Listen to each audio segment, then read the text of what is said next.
Good morning. We're ready to call the board meeting to order. Today is Tuesday, September 24th, 2024, and it is 10:05 a.m. Mr. Ketty, if you would please call the roll. Good morning. Good morning. Chair Lieber, Here. Vice Chair Gaines, Here. Member Vasquez, Present. Member Schaefer, Present. Deputy Controller Emron. Present. Thank you. Members, the quorum is present and the board meeting is called to order. We will begin with our Pledge of Allegiance, and if our Vice Chair would please lead us in that. I pledge allegiance to the flag of the United States of America and to the republic for which it stands, one nation, under God, indivisible, with liberty and justice for all.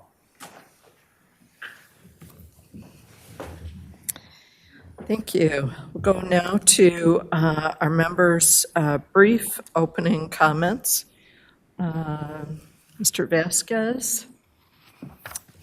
Thank you, Madam Chair, and good morning. To begin opening remarks, I'd like to note a couple of issues I'm concerned about. First is the governor recently issued a state of emergency proclamation for the city of Rancho Palos Verdes in Los Angeles County in response to the ongoing and now accelerated land movement due to these landslides.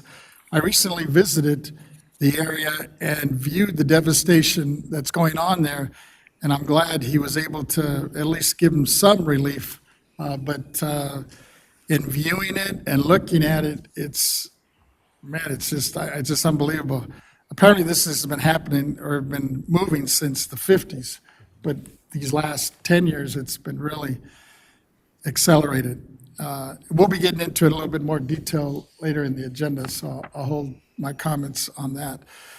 Next, the governor recently called a special legislative session on gas prices to address his proposal to try to prevent gas price spikes by authorizing the California Energy Commission to require oil refineries to maintain a minimum fuel reserve to avoid supply shortages.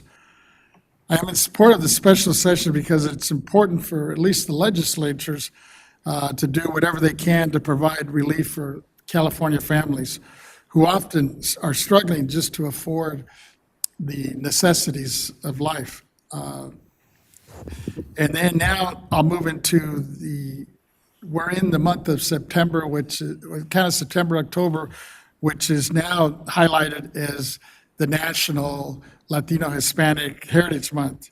From September 15th to October 15th, each year Americans observe this National Heritage Month by celebrating the histories, cultures, and contributions of Americans whose ancestors came from Spain, Mexico, the Caribbean, Central America, and South America. And I'd like to just point out one highlight that just took place last month with the Latino caucus up here with the legislators. Our current Senator Lena Gonzalez is our new chair of the Latino Legislative Caucus, was the vice chair before, but just became the chair now. Looking forward to some of her issues, and she's been very supportive of our efforts, especially as we've been moving forward to grant more authority to the BOE. So hopefully we'll have some good new movements along those lines in the year to come. And last, I wanted to just take the opportunity this morning to introduce a new staff member. Alex Fay, who's here in the audience with us in the back, is my new attorney that just joined our office.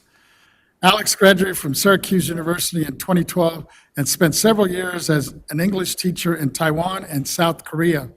He attended law school at UCLA, where he received his degree in 2021 and has worked for the California Public Service since at the Sacramento County District Attorney's Office and most recently in the legal division with the State Controller's Office, where it just so happens that he worked on property tax collections and issues.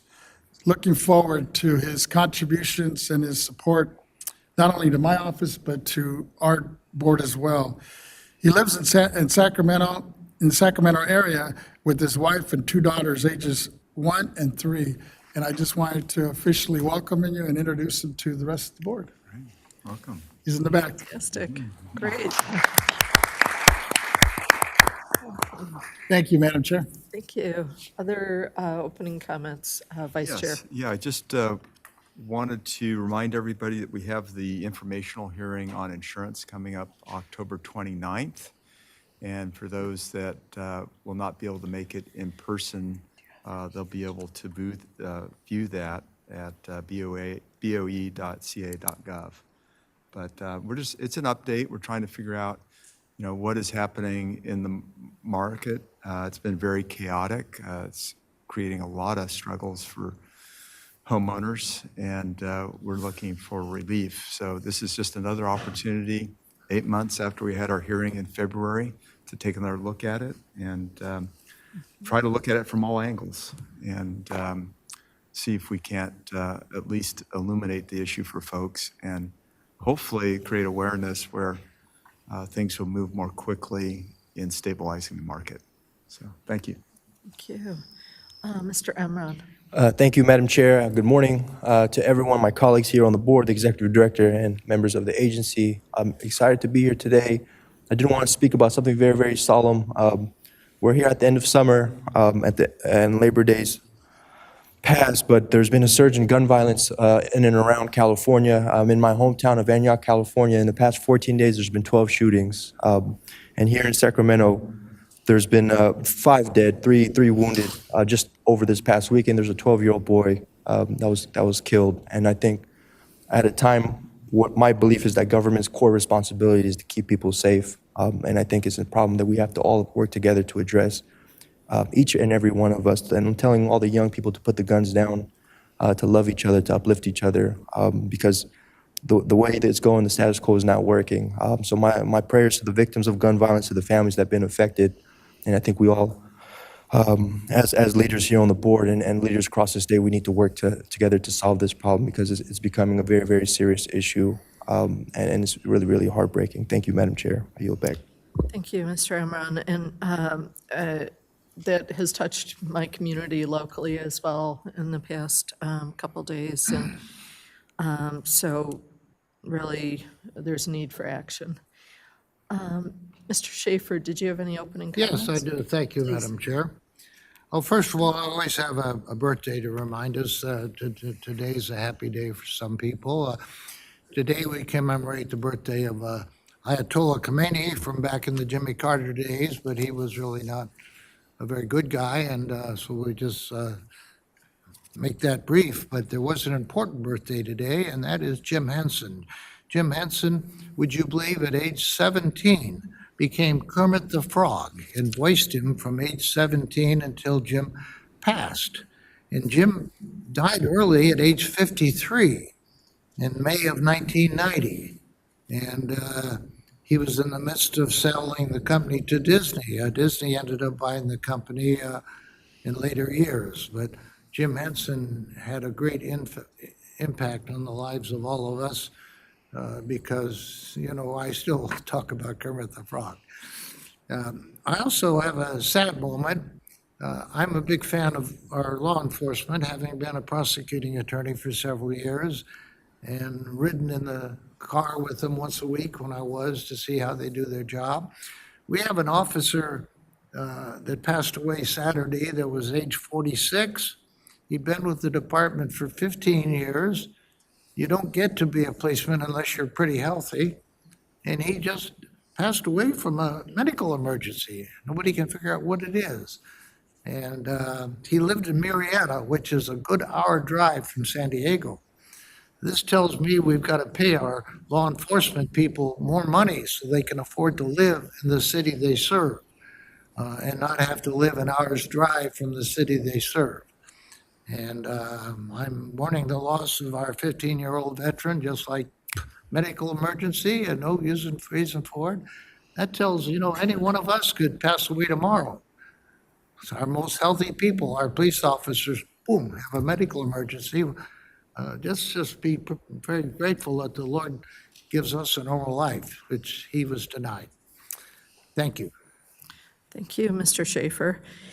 And I wanted to also introduce a staff member who's here, who is Ms. Kimberly Jacobs, who's joining us today. And please stand up, Kimberly. And Kimberly is an excellent staff person on our BOE District 2 team. She handles our constituent services and does a great job helping to manage our office operation and to untangle all the mysteries of state government for us. Kimberly is a veteran of state government for over 22 years. She worked for CalPERS doing education and outreach. And she started at the BOE under Controller Malia Cohen when she was the District 2 board member. Kimberly lives in Novato, and this is actually her first time coming to a board meeting, so we really appreciate her making the trek here. And she has an awesome 15-year-old daughter, Mila, who may be the next generation of California leadership. And we are very fortunate to have Kimberly Jacobs on our District 2 team. So welcome here today, and thank you for coming. Thank you. And Ms. Cicchetti, if you would please call our first order of business. Our first order of business is our safety and informational announcement. Welcome to the Bailey State Office Complex. A brief word about building safety. In the auditorium, the exits are in the front of each side of the stage, and the other exits are located at the rear of the auditorium. Please take a moment to locate the exit signs and location closest to you in the event of an emergency. The emergency exits behind and to the side of the stage should only be used in case of an emergency. Our informational announcement: this meeting is live streamed to the public and posted on the BOE YouTube channel. Therefore, we ask that all speakers please state your name first before you begin speaking for the record. We ask that you speak clearly and slowly into the microphone. I would like to remind the audience to silence their cell phones and any other wireless devices. Note that public comment is taken on each agenda item. The public will be invited to comment on the matters before the board. If there are any members of the public wishing to speak before the board on an agenda item in person, we ask that you complete and submit to the Sergeant of Arms a public comment appearance sheet located at the entrance of the auditorium. If you wish to speak before the board by telephone, please dial the phone number and access code provided on a public agenda notice and follow the instruction of the AT&T moderator. If you intend to make a public comment today using the AT&T moderator, we recommend dialing into the meeting on the teleconference line before the beginning of the agenda item you wish to comment on. We recommend this as the audio broadcast on our website experiences a 1 to 3 minute delay between the live stream and the live event. When giving public comments, please limit your remarks to 3 minutes. This concludes the informational announcement. Thank you. Thank you. We'll go on now to item 1, public comment on matters that are not on the agenda. Persons who wish to address the Board of Equalization regarding items not on today's agenda may do so under this item. Please note that the board cannot act on items that are not on the agenda. However, the board can schedule issues raised by the public for consideration at future meetings. When giving your public comment, please limit your remarks to 3 minutes. Now, we do not have any written comments nor anyone who has submitted a comment card in the auditorium. So we'll go to our AT&T operator. Operator, if you would please let us know if there's anyone on the line who would like to make a public comment regarding item 1. And ladies and gentlemen, if you wish to make a public comment, please press 1, then 0 on your telephone keypad. You may withdraw by repeating the 1-0 command. If you're using a speakerphone, please pick up the handset before pressing the numbers. Once again, if you'd like to make a comment, please press 1, then 0 at this time.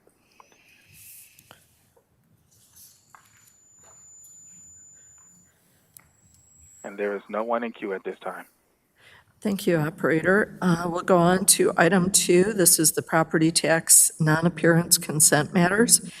This matter will be... Chair, can I just introduce, I believe Controller Cohen is here. We need to do our introduction for Ms. Cohen. Certainly, please go ahead. Thank you. Controller Cohen is appearing remotely. I have a statement and a question when a board member appears remotely. If a member of the board attends the meeting by teleconference from a remote location, the member shall disclose whether any other individuals 18 years of age or older are present in the room at the remote location with the member and the general nature of the member's relationship with such individuals. Therefore, Controller Cohen, is there anyone 18 years of age or older present in the room at your remote location? Good morning, Ms. Cicchetti. No, there's no one in the room. Thank you. Thank you. And before we go to Mr. Moon, I'll just finish my sentence that obviously the matter is constitutional function. Contribution disclosure forms are not required pursuant to Government Code Section 15626. Mr. Moon. Good morning, Madam Chair, members of the board. Richard Moon, Chief Counsel. Before Mr. McCool comes up to introduce these items, just as a... Sorry, thank you. Before Mr. McCool introduces these items, just as a reminder, because this is the non-appearance consent calendar, all of these items will be taken up in a single vote. And if the board has any questions on any of the specific listed items, staff would be happy to answer those, but we would first have to remove it from the agenda and then agendize it for a future meeting after getting contribution disclosure forms. So I just wanted to state that before Mr. McCool. Okay, thank you. And we'll welcome Mr. McCool up for his presentation. Thank you. Good morning, Chair Lieber and honorable members of the board. My name is Jack McCool, Chief of the State Assessed Properties Division. Before you today are 16 petitions for your consent. As reflected on today's agenda, there are 11 petitions for reassessment of unitary value, 2 petitions for abatement of penalty, and 3 petitions that are both reassessment of unitary value and abatement of penalty. In all of these matters, SAPD staff and representatives for the petitioners were able to work collaboratively to resolve the issues raised in the petitions. The petitioners were cooperative during the process and provided staff with additional information and data that was requested. As a result, SAPD staff and the petitioners are in agreement on the recommendations before you, and I ask for your adoption of the joint recommendations. Thank you. Okay, thank you. Members, we've been given the proviso by Mr. Moon that if we have questions on the matters that are part of this consent agenda, they'll be removed and come back at a future agenda. Mr. Vasquez. Yes, mine's just a comment, just a quick comment. I noticed you mentioned there was 16 cases here, and mine's just more of a thank you, and not only you, but your staff for resolving these cases. I know that was very time consuming. Really appreciate it. Thank you. Thank you. Appreciate that. Thank you. Mr. Gaines. Just the statement of clarification. It's my understanding that these are petitions in which all parties agreed. Correct. Right, and so they're being brought forward, and you were able to resolve the issue at hand, whatever that was. And Correct. so we appreciate your ability to do that. Thank you. Yeah, thank you. It's been a lot of hard work by the staff. Thank you. Thank you. So members, the needed motion is to approve the staff recommendation on item 2, inclusive of items A through P. So moved. So that's moved by Mr. Second. Vasquez and seconded by Mr. Gaines. And we'll go to public comment now. We do not have any written comments nor anyone in the auditorium who's waiting to make a comment. So we'll go to our AT&T operator. Operator, if you would please let us know if there is anyone waiting to make a comment on item 2 on our agenda. And if you'd like to make a comment, please press 1, then 0.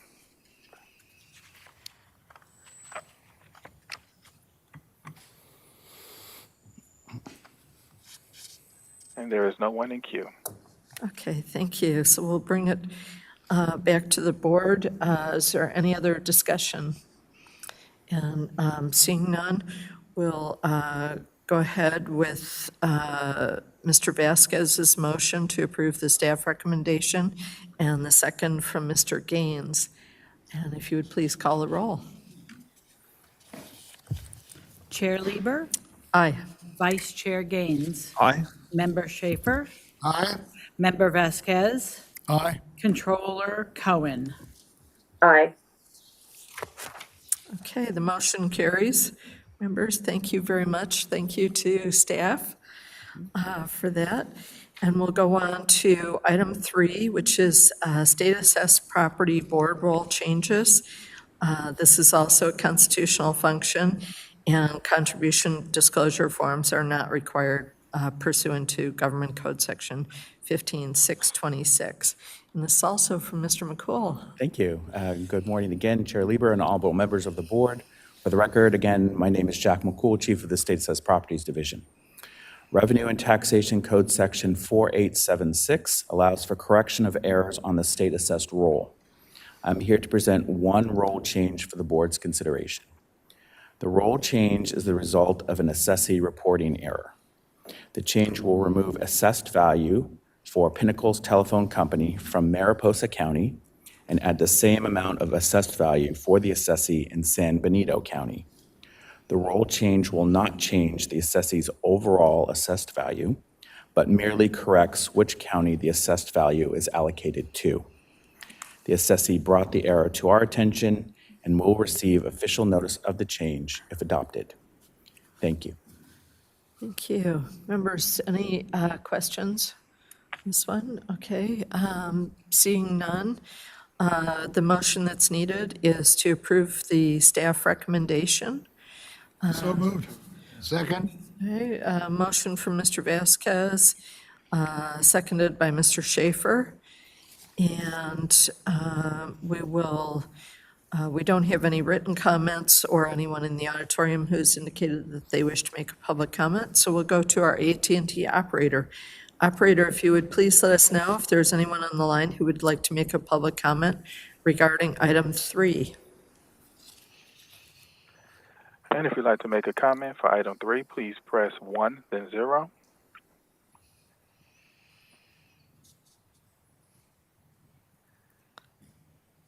And there is no one in queue. Thank you. So we'll bring it back to the board. Members, is there any discussion on this one? And seeing none, we have a motion from Mr. Vasquez and a second from Mr. Schaefer. And we'll go ahead and call the roll. Chair Lieber, Aye. Vice Chair Gaines, Aye. Member Vasquez, Aye. Member Schaefer, Aye. Controller Cohen. Aye. Aye. Okay, thank you. That passes unanimously. And we'll go on now to our board member matters. And go first, I'd like to indicate that item 4 has been removed from the agenda. And we'll go to item 5, disaster relief and tax assistance for Rancho Palos Verdes landslide victims under a state of emergency. Mr. Vasquez. Thank you, Madam Chair. Members, as you all are aware of this catastrophic landslides in the Rancho Palos Verdes, I want to bring forward a resolution to bring awareness and provide our commitment in helping homeowners on the brink of losing their homes. On September 3rd, the Governor Newsom issued a proclamation of state of emergency in Los Angeles County due to the public safety risk from the Greater Portuguese landslide complex. The purpose of the resolution is to solidify our commitment to mitigating the property tax consequences to several hundreds properties owners in the affected area. Our commitment is to make every effort to coordinate with the executive director and other state agencies as well as the legislature to address any property tax challenges that may arise out of this disaster and provide solutions to our property owners. To be clear, we want to expedite support services for any and all property tax-related activities under the board's jurisdiction, while at the same time work with the Los Angeles County Assessor and the City of Rancho Palos Verdes in getting the word out on available resources as well as critical property tax information. With us today is the Honorable Mayor of Rancho Palos Verdes, John, and I hope I don't butcher his last name, is Cruikshank, to go over the devastation that weakened havoc on the portions of his city, to give us some feedback on what is needed as well as what to give in some insight on what will happen going forward and how the BOE and the assessor can help.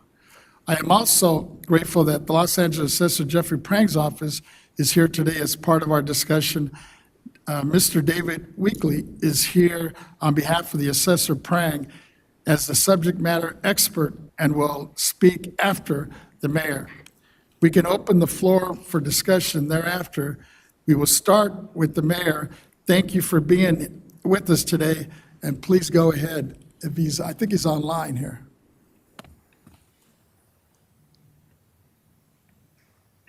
I can see him, but I don't know if we can hear him.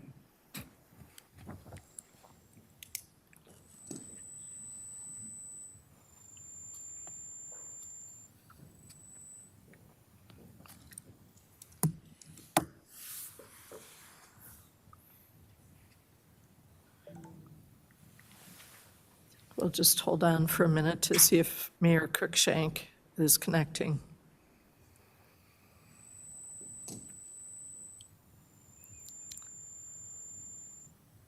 You might be muted because I can see you, but we can't hear you.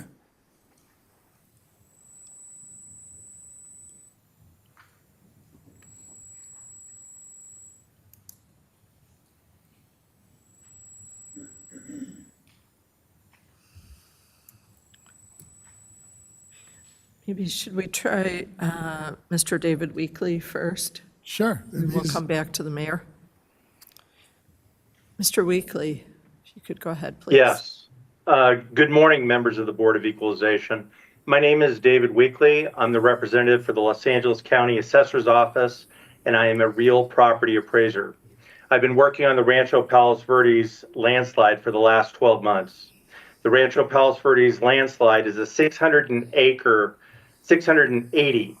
landslide complex that affects 400 homes in the three neighborhoods of Portuguese Bend Beach Club, and Seaview. I'll be discussing item 5 on today's agenda. The Los Angeles County Assessor is currently advising homeowners to file a 2024 decline in value during the filing period of July 2nd, 2024 through December 2nd, 2024. It's December 2nd, 2024 this year just because it falls on a Monday. And to file a misfortune and calamity if they have a minimum of $10,000 damage to their home or garage due to the landslide. In addition, since Governor Gavin Newsom signed the Rancho Palos Verdes state of emergency on September 3rd, 2024, we'll be advising taxpayers to file a Proposition 50, which of course is the base year transfer in the same county, or a Proposition 171, which is a base year transfer to another county. We're in the process of getting clarification on some related issues to these propositions from the Board of Equalization. This concludes our presentation. If you have any questions on the Rancho Palos Verdes landslide, please ask. I'm here to answer whatever they might be.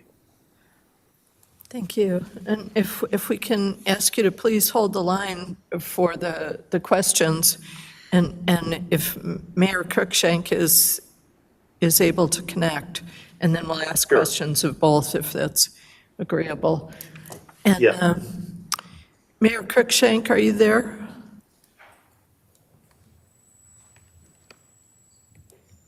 I think we had him and then we lost him. So if it's acceptable, Mr. Vasquez, we'll go to questions Sure. from the board now. Mr. Schaefer. Yes, Mr. Weekly, I'm very impressed with the job that Mr. Prang is doing, and I'm very happy you're with us today. I have one concern. It's good that we advise these people with $10,000 damages to come forward and make applications so they can be fairly treated. I'm concerned about, say, Widow Jones, who has no lawyer, maybe doesn't have adult children that know how to do it, that may not know how to go about it. Maybe she has so much money that she doesn't really care about the laws, but she's really entitled to it. Does your office have any concern that if out of 100 affected people, only 95 of them file, you look at the other five and say, maybe we could take a look at their decline in value and see that they're also treated? I'd sort of like our assessor to be a little more proactive, because there are some people out there that are not lawyered up, and they just really don't know how to deal with this problem. And, we're sort of here to see that they're not overlooked. Thank you. I'm glad you asked that question, Sir, Mr. Schaefer. We have had 3 Office of Emergency Management events at the Ladera Linda Community Center, which is the Rancho Palos Verdes Community Center that serves these communities. Myself and another appraiser had 117 contacts with homeowners. That is in addition to people that have reached out to us to get information. Obviously, it's a small community, and people get your name and your phone number. So I've talked to probably another, I would say at least 80 myself with my coworker. In addition to that, we're even doing further outreach. And each of these communities that I mentioned, Portuguese Bend has 135 homes.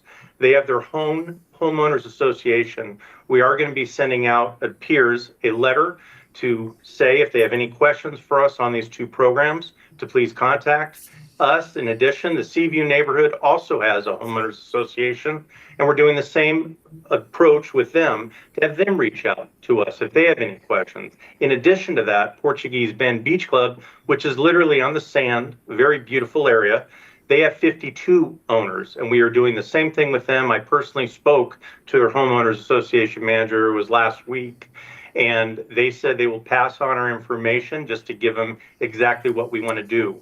We're very focused on helping the residents and homeowners of these communities.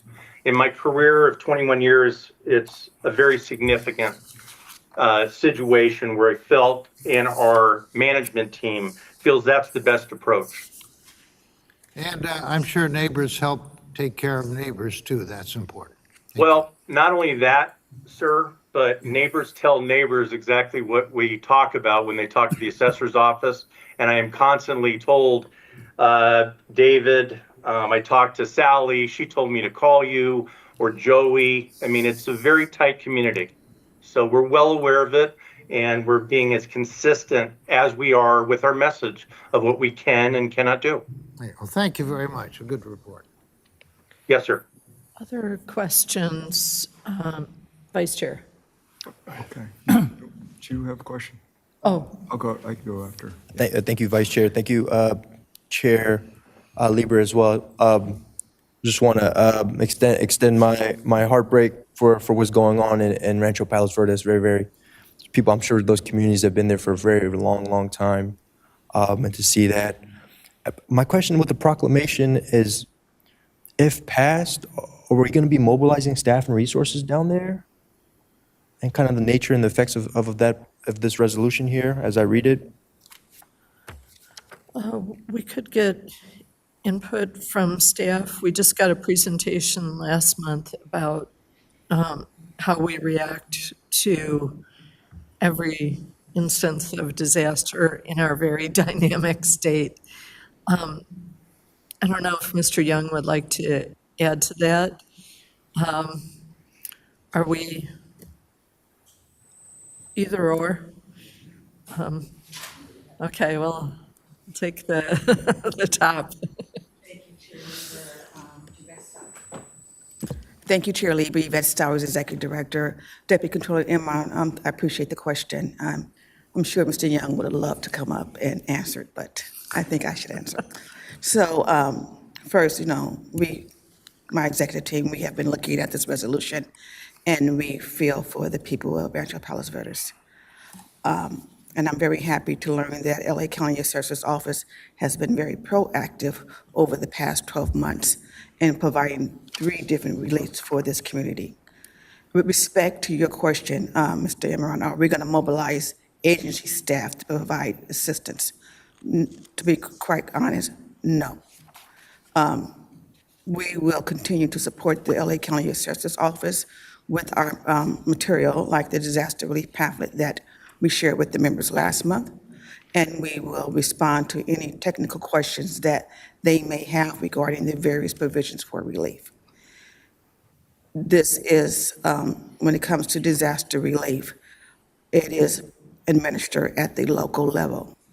Therefore, we do not go. Agency staff. Now, board member staff traditionally will visit the area and provide support, and including a deputy controller. And that has been our protocol for the past 20 years. Thank you. Just one follow-up question. Have we ever passed a resolution of this nature before? I'm trying to understand what the effect is if it is passed as a board action. Very good question. Give me a second. Let me get to my notes.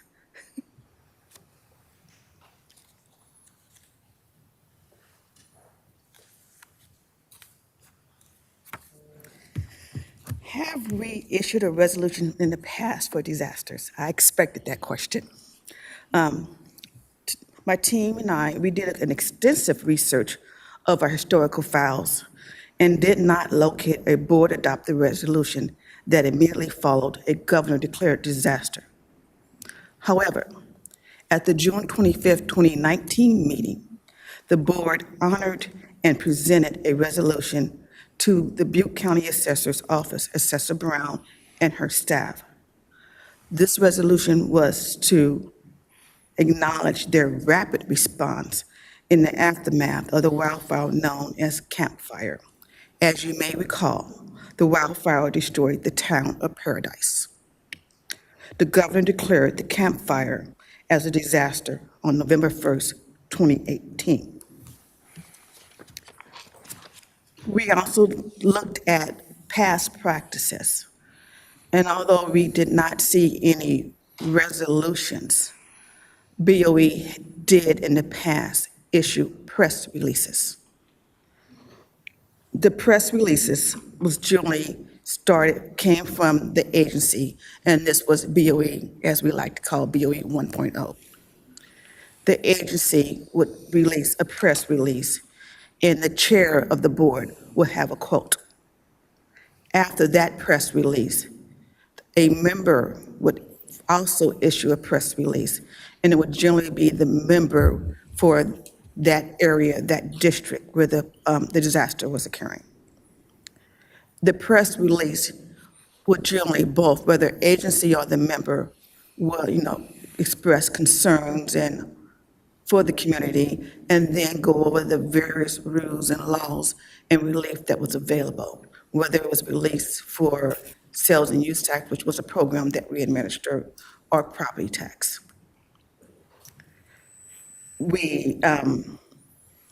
This practice was discontinued because often our press releases came before the county assessor had the opportunity to act. The prior president of the CAA asked us to wait for the assessor. And then once the assessor does something, we will piggyback. And that's what we've been doing since 2019. The assessor will make a release, whether it was a paper press release or a social media post. But once the assessor does something, we follow suit. And we will, at the very minimum, post it on our social media page, their press release, and then we will link our disaster relief page, which we've done an excellent job of providing information and material on the various release programs. I hope that answers your question. Thank you. Appreciate the homework on that too. So just to be clear, if we pass this resolution, you're going to send a copy to the LA County Assessor and wait for the press release, or are we going to make our own press release? I'm just trying to understand, is this If the ceremonial board- nature? If the board decides to adopt this resolution, the executive office was not planning on doing anything. It would be up to the board and the sponsor of this resolution to, I don't know what the goal was, if you was going to present it to LA County, or if you just wanted, just for the city of Rancho Palos Verdes understand the board's support. I was looking kind of a two-prong approach, because this is very unique. You know, unlike wildfires and some of these other disasters we have, or we've had in the past, they have an end game. I don't see an end game here. This thing has been slipping since the 50s, 1950s. I didn't realize this thing has been, the only difference now is that these last 10 years, it's been accelerated to the point that, you know, before, you know, in the 50s, it was moving like an inch a year. This last year, it moved 50 feet. I literally went to visit a piece of property that was sitting on parcel A that no longer, I mean, it slid 3 parcels down the hill. So it literally is sitting on an empty lot that the individual that owns the lot is now asking the county, do I own that structure? Because it's sitting on my property. And if not, I need to be charging rent. And this poor guy that has a structure, or had a structure on parcel A that now is 3 parcels down, has an empty lot, paying property tax on a structure that doesn't exist. I don't think that's ever happened in the history of the BOE. That's the only reason I'm bringing it up to your attention, and, you know, get your thoughts and ideas, because at the end of the day, I mean, we're kind of limited in terms of what it's not like we can provide a grant to these folks or money. I think the only thing we could possibly provide, and I'll look for staff on this issue, is assistance on, the value of the property now. Property, because basically that's our role. And in a case where you have a structure that doesn't exist, decline to value obviously must be kicking in at this point, or should kick in. So Member Vasquez, through the chair, please. If we pass this resolution, can we commit to making a 4 or 5 point plan on how we can assist the residents here? Yeah, definitely. Thank you. Madam Chair, may I? Please. Thank you, Deputy Controller Imra and Mr. Vasquez, Member Vasquez. I truly understand the concern that the residents are having in this area, but it appears to me that LA County Assessor is already being extremely proactive. Oh, yeah. Dealing with Yes. that particular example. That's why the county assessor is providing the residents with information regarding decline in value, misfortune and calamity, which is under RTC 170, and base your value, whether it's under 50, Proposition 50 or 171. So again, it is a local issue. It appears that the county assessor for the past 12 months has been dealing with it, and it would be inappropriate to commit BOE resources to continue to provide the residents with additional resources. Our role as oversight is to make sure that the county assessor is properly administering the programs and responding to any technical questions that the county assessor may have. Question? I'm fine with that. I mean, I was just. We'll keep I'll going with turn to the you for that. questions. Yeah. Yeah, we'll keep going with the questions that we have. So Mr. Gaines is next. Yeah, thank you. I was just looking up here, trying to remind myself about Prop 8. Does that have any effect on this? Yes, that's a decline in value. Right. So in this situation, and I'm gonna paraphrase it, and if I say something incorrectly, Dave Young will come up and correct me. But if you bought your house and let's say that you purchased it, your value is $500,000. And now due to this calamity, the market value is now $250,000. Yeah. Prop 8 will kick in, and you can get a reduction in value. Yeah, okay. So I'm just trying to figure out the pathway to these reductions. I know we have the county assessor here. I'm just wondering, is there an easier pathway to have a reduction in value on a property? Could you just declare that whole community has seen a loss of value. And could it be done at the assessor's side versus the property owner's side? Because I think Member Schaefer brought up a good point about people that maybe they're elderly or for whatever reason, they're not responding to the county's outreach. Thank you, Board Member Gaines, for that question. David Young, Deputy Director of the Property Tax Department. There is a pathway to there. So the Prop 8, the assessor would, if I am correctly understanding the assessor's representative, they're asking for folks, if they believe their home has had a decline in value, to go ahead and prompt them and submit an inquiry for them to look at it. But the assessor is fully able to and aware and empowered to lower a value of a property if they believe that it is appropriate to give them a Prop 8. The assessees do not need to actually do it. And a lot of assessors do that. They're actively looking at communities, at census tracts, at neighborhoods, and seeing if the property actually has dropped below its Prop 13 value. So that is available. I am almost positive LA is very active in doing that. The difference between the Prop 8 and disaster relief is when you can get it and whether you can get a proportional reduction. Okay. With a Prop 8, you can only give it on lien date. So they would look at it now, review it, and actually give them a value on the next lien date, give them a reduction.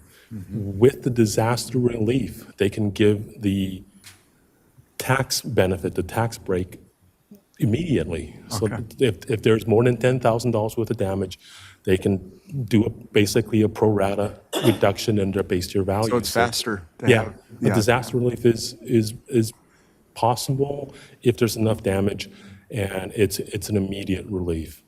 The other thing that is possible, depending on the county, some counties actually have an ordinance that allows the assessor to go ahead and give the reduction, to give a disaster relief on their own volition. They can go through and actually say that house has had damage. They can reduce it that way. They do not need an application from the homeowners, the assessees. So I would advise LA County to see if they have such an ordinance already in place. My understanding is they probably already do. Okay. So and then they could go after the Prop 8. Yeah. They could do both simultaneously. Well, usually one is more advantageous than the other. Okay. So it just depends on, they will look and see which one's more advantageous. And they usually will choose that one. All right, great. Thank you. Madam Chair, I understand the mayor might be on the line now. Okay. Just one moment. Did you have a question? I have several, but I'll wait since Okay. he's on the line now. Mayor Cruikshank, if you could. Yes, I'm here. Oh, thank you. Yeah, hi, everybody. Thank you for having me. I had to find a place with cell reception here on the Palos Verdes Peninsula. Anyhow, John Cruikshank here. First of all, I want to thank board member Tony Vasquez for coming out with his team and being with us to tour the landslide area. It's always important to see what's happening. I don't know how long I have, so I'll just be very efficient because I know your time is valuable. But as noted, this landslide was activated. It's an ancient landslide. It was activated in 1956 by LA County when they were doing work on the extension of Crenshaw Boulevard. And unfortunately, at that time, the land did start to move. And historically, there's 5 landslides out there. And the center portion is the area that's been moving about 5 feet per year, every year for that many decades. The other 4 landslide areas, which adjoin that center landslide area, have typically not moved very much. And so you're talking inches or less per year. And over the last couple of years, with the extreme amount of rain we've had, that actually raised the groundwater levels and created a lot more weight, created a lot more moisture within the bentonite slip plains that we have that actually are the part that allows the earth to move toward the ocean, as we all know. And because of the additional rain we've had, the area out there, which was moving minimally within most of the area, but about 5 to 7 feet per year in the center portion, has now been activated to move about 50 feet per year, or about a foot per week. So you can imagine that that's put a tremendous amount of stress on our residents, our utility systems, and hence we've had gas shutoffs, power shutoffs, and even cable TV shutoffs for the residents. So what the city has been working out for years have been plans to slow the landslide down for that center area. But now with the expansion of the movement, we've been working on how do we slow it down for that larger area. We believe there are engineering solutions. As of right now, we have 4 deep water wells that are in the beach area that are drawing somewhere around 200 gallons per minute. We are seeing a little bit of success on the reduction of land movement. And right now, the land is no longer accelerating. In fact, it's decelerating a bit. So the issue, of course, with the governor declaring a state of emergency, that those monies would only go toward a government agency such as the city of Rancho Palos Verdes or our 2 landslide abatement districts.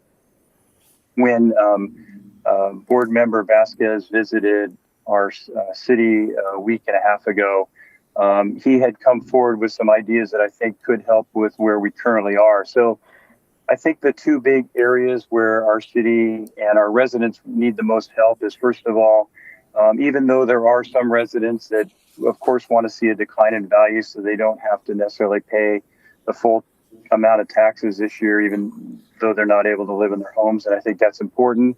I will say that Los Angeles County Assessor's Office and Jeffrey Prang has been terrific. I think they've been doing more than their job, and we are very appreciative of all their help. But I think the bigger issue for our residents is that they typically don't want to leave. We have about 25% or more of our residents are senior citizens. They could never afford their homes right now.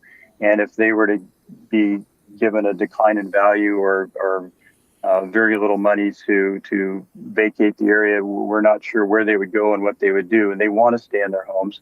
We believe we can get the landslide under control. We, of course, don't always like to say this, but we pray a little bit for a drought, more so than rain, because rain is the problem.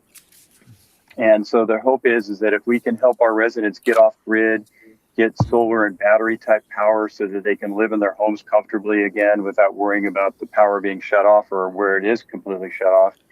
So that's the first thing. And then the second thing is that, we need monies to winterize the area there, to add storm drains, to fill fissures, to do a number of things that will slow the rate of movement down. And it's just the money issue is a bigger problem than the city of Rancho Palos Verdes has the resources to afford. We have a $38 million per year annual budget. And the problem is much bigger than that, where we're talking probably $60 to $100 million right now to do the type of engineering and construction fixes that we need. So the governor's declaration, although we were appreciative, really doesn't help in the individual residents. So I think if we could figure out a way to get some funding, and maybe all the residents that continue to stay in their homes can add that to their as a lien or something to their property, where when they sell their property, they're able to pay that back. Maybe there's some creative things in which can be done with taxes or finances of properties. That's not my expertise, but when your board member, Mr. Vasquez, was here, I think he had some creative ideas that could potentially help us. Unfortunately, the number of homes is not enough to kick in the FEMA resources that we need. I think they said 1,000 homes need to be affected, and we're certainly under 1,000 homes. But we're at a point where our city just cannot afford what we currently need. So I think I'm here to answer any questions. We very, very much appreciate this board considering today's resolution, and we look forward to any type of assistance you can give us. Thank you very much. Thank you, Mayor. And if you could also hold on the line in case there's any questions for the mayor. Of course. Mr. Gaines. Just to follow up, thank you, Mayor, for shedding light on this. And I'm just curious, you made a comment about FEMA, 1,000 home minimum. Could there be an effort by a congressional delegation that might make an exception in this particular case, where you could get FEMA relief? And if you did, what is that relief? Right. Well, that's a good question. I think it was talked about earlier in the meeting that nothing like this has really happened in this country. This is a very unique situation. When one thinks of landslides, you don't think of something moving for decades. You think of it moving over a 10 to 30 second period of just burying homes, and it's not a traditional thing. And FEMA does have a certain number of home threshold. It has to be a large enough event for them to be participating. As I mentioned, I think the needs are from FEMA and the Corps of Engineers with their expertise in construction and engineering would be that we have them help with our road, Palos Verdes Drive South, which constantly moves. We spend roughly $3 to $4 million now per year fixing that road. It used to be only about $500,000 to $1 million per year to fix that road, and so that's something we could utilize their expertise. If FEMA is able to come in and help us with the drainage systems and dewatering devices and other expertise that only FEMA and only the Corps of Engineers has, I think that if we were to get our congressional member, the Honorable Ted Lieu, to participate, I know that his office is always asking what they can do. I think just because it's a problem that's never occurred in this country like this, I think a lot of people want to help, but they scratch their heads like, how do we help? And so that becomes the biggest problem, is that you have a number of agencies that want to do something, but there's no playbook to this. And so I think having the Board of Equalization and declaring this resolution today and helping us with potential outreach measures, I'm sure we could work with Member Vasquez to figure out how to properly or best reach out to our representatives and come up with creative ways for them to help us. But once again, it's this changeover from using overhead wires and gas service to using off-grid technologies, and getting that help to individual residents, which could be $50,000 to $100,000 per resident, to do that conversion. We believe that Edison should be taking the lead in that, and we still want them to take the lead in that. But once again, it's a new thing for Edison as well, not something that we're all used to doing. And so I think that's one way that could be available. And then also with FEMA, getting them to help with emergency relief, with fixing the landslide and dewatering and drainage and other things that could help us get it down to a manageable level of 5 to 7 feet per year versus this 50 feet per year that we're currently seeing. Great. Yeah, thank you so much. Yeah, if there's anything that we can do, please let us know. I did serve with Ted Lieu in the state legislature, but it seems to me we're talking federal. And I think you need to be aiming at a bipartisan effort here to provide some relief and hopefully some sort of exception made under FEMA, because it sounds like that's at least part of the solution. So, thank you. Yes. Thank you. Other questions for the mayor? I had a question for staff, and I think my understanding coming from the mayor is that there are some individuals who want to get tax relief and have the value of their property downgraded, and others who are not quite sure yet.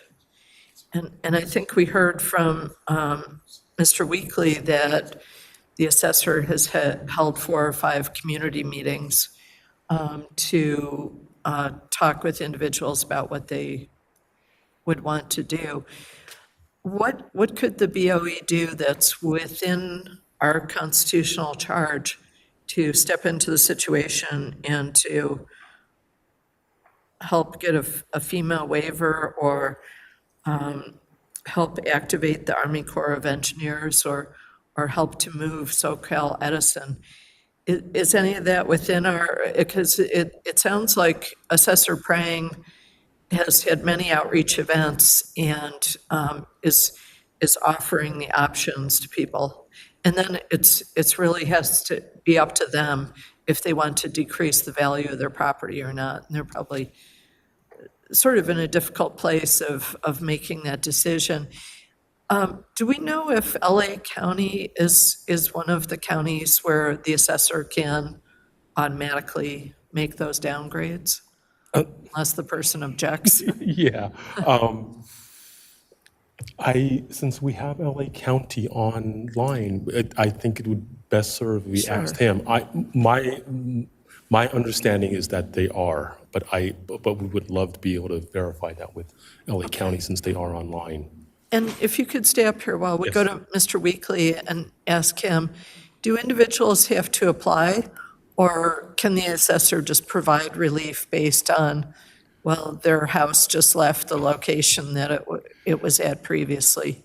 So, right now, the Prop 8, it can work both ways. They can ask for it, or the assessors can go ahead and do it on their own volition. They're already empowered to do so. For disaster relief, if they are a county that has adopted that provision where the assessor can go ahead and do it, then they're fine. If they're not one of those counties that have done so, they will need an application. My only suggestion would be perhaps they can pursue an ordinance through their Board of Supervisors to make that available.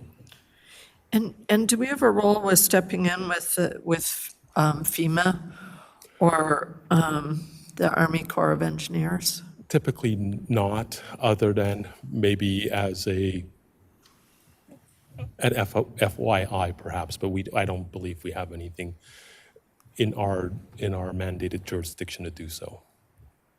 Okay. And maybe Madam Chair? yes. Along those lines, part of my reason for this resolution, I think, was to use our support to give it to the mayor, the county.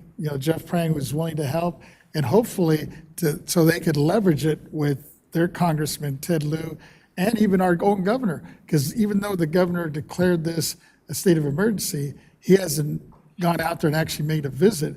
And I think he really needs to see this, because I think once you see it, it really opens up your eyes to what is going on with these folks. And like I think the mayor mentioned, some of these folks are like asset rich, but liquid poor. In some cases, they inherit these properties. And just like in my situation, if I had to buy my home today, I couldn't afford it. And many of us are in that same situation. And I just hate to see us not at least take a position to assist. Granted, it doesn't mean that we are going to provide a grant or provide the funding, but I think they could use, hopefully, a resolution to leverage with these other agencies and elected bodies to do something or to give them some assistance. Because I think, like our vice chair mentioned, FEMA should be doing this, but it's kind of, it's such a unique situation, it doesn't fit in the current structure of FEMA, but it should. Or at least there should be an avenue to amend it or provide some assistance. Okay. If I could ask a question of our executive director, please.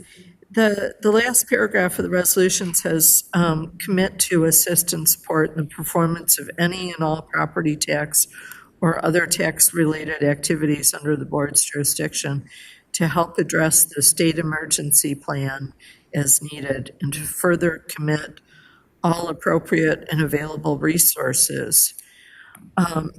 Is that something that we can commit to, that we have experience with? Thank you, Chair, for that question.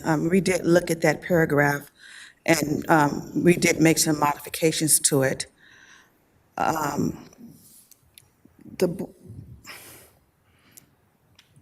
We're in a different environment, so it's difficult to say whether, board members absolutely may make that commitment, and that is the way that we were reading it. That is the board members who are making the commitment, and the commitment will be not imposed on staff. And that's how, so our perspective was that paragraph was acceptable as revised. I hope I'm answering your question. And then I want to kind of go back to your earlier question about whether or not we can even do anything here. What's our relative jurisdiction? And it's kind of redundant, and it's pretty much what Member Vasquez is saying. From the agency's perspective, staff, we can't do anything. But board members, as elected officials, you definitely have the ability to reach out to other elected officials at the state and federal level and see what type of relief that you can encourage them to provide to this community. And that's definitely within elected officials' preview. Okay, thank you. Other questions? Mr. Imran? Just a quick follow-up. So if we pass this today, can we commit to sending this resolution to the press and releasing a joint statement? I just want to know, like, the effects of it. Let's pass it, but what's next? Well, as presented to me and to the board, a request for a press release was not asked for. So if that is the desire of the board, I guess it will be within the board's right to direct me to issue a press release. And it would basically say that the board adopted the resolution and summarize what it says. And it would be that. And we would, as a press release, we will follow our protocol and ask the chair for a quote, and the chair will have the option to do the quote or defer to Member Vasquez, since he is the sponsor of this resolution. And can we also get the mayor in on that too, please? That'd be great. Thank you. Mr. Schaefer? Yes, Mr. Executive Director, of course, staff would not be doing anything on its own. We are the elected officials, and we set the policy, and we tell you what to do, but we are not being left with the option only of calling other officials. If we decide we want to go forward and help, we act through you, and your fine staff is probably much more qualified than any of us to figure out how we can best help. So I just want you to know that when we express our fondness for helping out these people in distress, the bright ideas that your staff might have, I want you to know that we expect you to act on that, but you're not acting for a vet, you're acting for the board, okay? Thank you, Member Schaefer, for complimenting the great work that the staff performs, but the staff's duties does not include providing property tax relief for a local community, where their duties, and they're funded for training, education, It's really the surveys. assessors that are really able to do the most. It is the assessor's responsibility, But because we have such brain power on your payroll here that any ideas that come forward, just our general sentiment from the board is we want to help, and they would know how to express that. And Yeah. I do appreciate the great job you're doing. thank you much. Thank you very much. Thank you. And really appreciate our two speakers being with us today.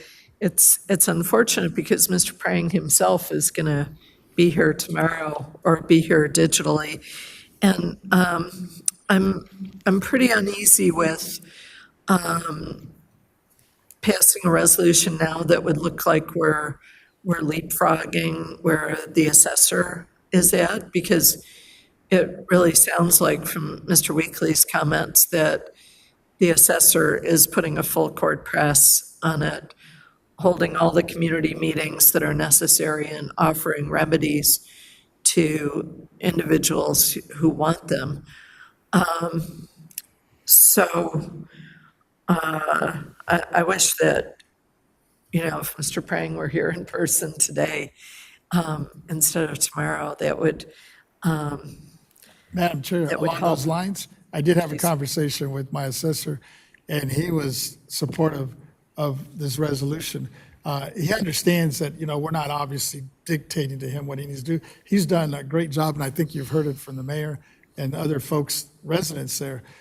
My reason for this is more to use this leverage, like I said, to get to the congressional folks and our governor, for example, that I think could do a little bit more and look at how do they push the envelope on this very unique situation that's taking place in the state. It's not to go ahead of the county. I think they're doing everything they can under their guidelines. Okay. And then I guess I would have a follow-up question for staff. On the issue of doing resolutions disaster by disaster, so we have not done one to commit to assist with Paradise, with the line fire, with the campfire, various, I think we could take a really scattershot approach and hit on a disaster anywhere in California. Do we have any governance policy that covers this at all? Thank you, Chair Lieber, for that great question. Let's just talk about the California and the governor declared disasters. We do track them. We have it on our disaster page. And we've been tracking them since 1991. And there has been, since that time, I lost my notes, 177 governor declared disasters. For this year, 2024, there has been 11. And we have, again, never did a resolution immediately following the governor declared disaster. We have acknowledged the great work in Butte County after the disaster. And again, we have done press releases, mainly trying to educate the different areas on the relief that's available. And we did press releases before we had a really robust disaster relief page and pamphlets. For this particular resolution, we're looking at it as Member Vasquez has said, as a unique situation. And if approved by this board, we're not expecting to have to issue further resolutions for additional disasters that may happen in California. I'm seeing this as a one. There is no written policy on it, but there is history of what we've done in the past. And I am looking, me and my executive team, we're looking at our past acts to set the stage. Okay, thank you.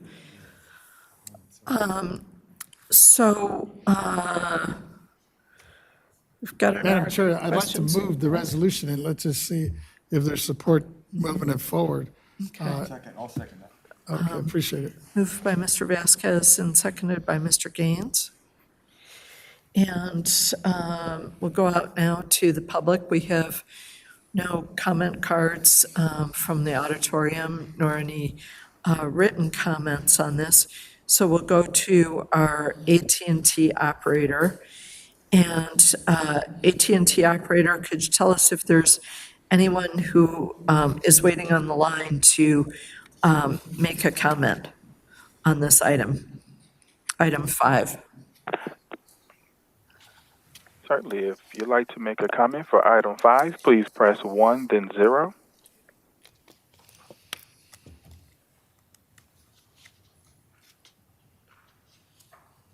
And there is no one in queue. Okay, thank you. We'll bring it back, and we have a motion from Mr. Vasquez and a second from Mr. Gaines. And it's not that my heart doesn't go out to the people that are there. I think it's so life-impacting and so disorienting to go through a disaster of this magnitude. And crises like these are only going to be accelerating with climate change. I do think that we have to use a modicum of caution in our approach to it, though. and maybe have a governance policy in place before I could support the specific measure.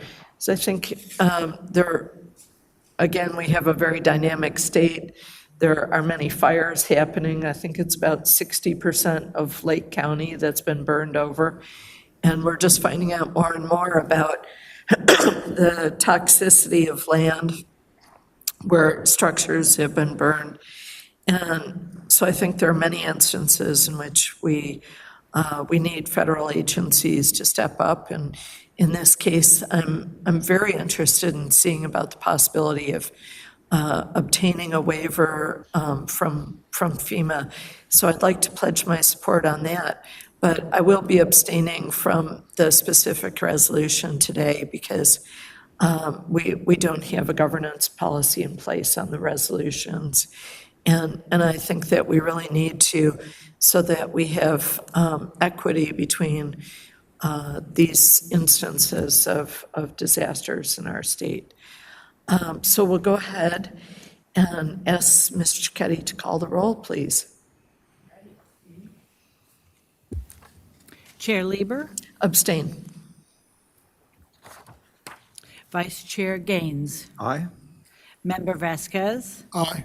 Member Schaefer, Aye. Deputy Controller Emron. Abstain. Okay, members, the motion carries with 3 votes, and it is now 11:22, and so we're going to take our 10-minute break until 11:32. And I want to thank Mr. Weekly and Mayor Cruikshank. I see that you're still on with us, and we so much appreciate you being here today. So we'll go ahead now and take our 10-minute break, members. Thank you. Thank you.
Okay, it is now 11:39, I believe 11:41, and we'll come back now to item 6, which is key issues, concerns, and recommendations from the 2024 Taxpayers' Bill of Rights hearing. Mr. Vasquez. Thank you, Madam Chair. And thank you. I'd like to take a few moments here and ask our help to identify and highlights some of the key issues raised at the TRA hearing last month. We received a great deal of input, and I want to ensure that the concerns raised are on the dashboard, and we have a plan for how they may be addressed. The speakers presented a variety of important issues, including the results of a joint report ordered by the LA County Board of Supervisors, which was released by the Los Angeles assessors, the auditor, the tax collector, and the AAB in August. Unfortunately, Assessor Prang is not available to discuss the substance of the report today, but I recommend that the board members take note of it, as I think it may be helpful to all of the counties. It's called Streamlining Assessment Appeals and Property Tax Corrections, and it contains helpful data as to why some of the problems have been occurring and what types of solutions may address them. Aside from the report, some of the issues that concerned me and which I believe merit further consideration include: one, the evaluating the taxpayer refund delay problem so that we don't need legislation to deprive folks of their rightful refunds. Two, exploring possible inconsistencies in the AAB appeals deadlines is a significant or not.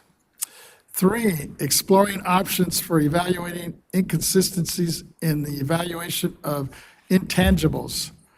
And four, considering additional Proposition 19, how-to educational tools to help people understand how to deal with property taxes upon death of a parent, and similar issues.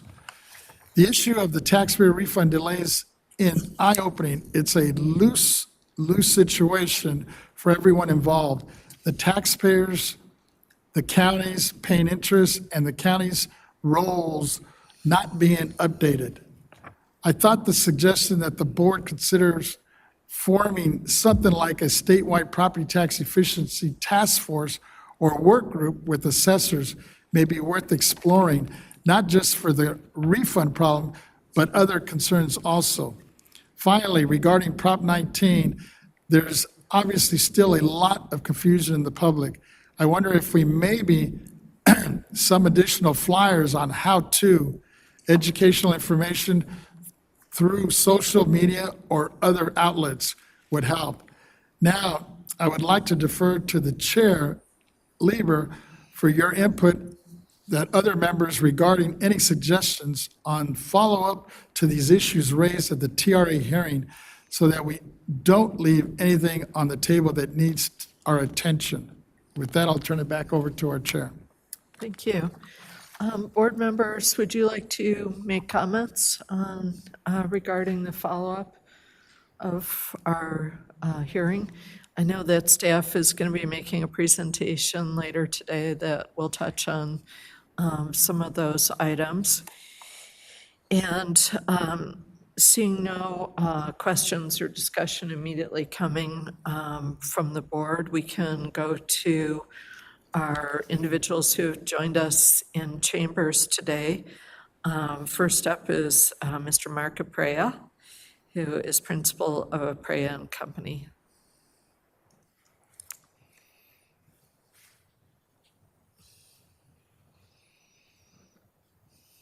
Madam Chair, members of the board, staff, thank you for... Oh, we'll just have you turn your microphone Thank you for the on. opportunity to be here with you today and to address some of the issues that are raised on the board agenda.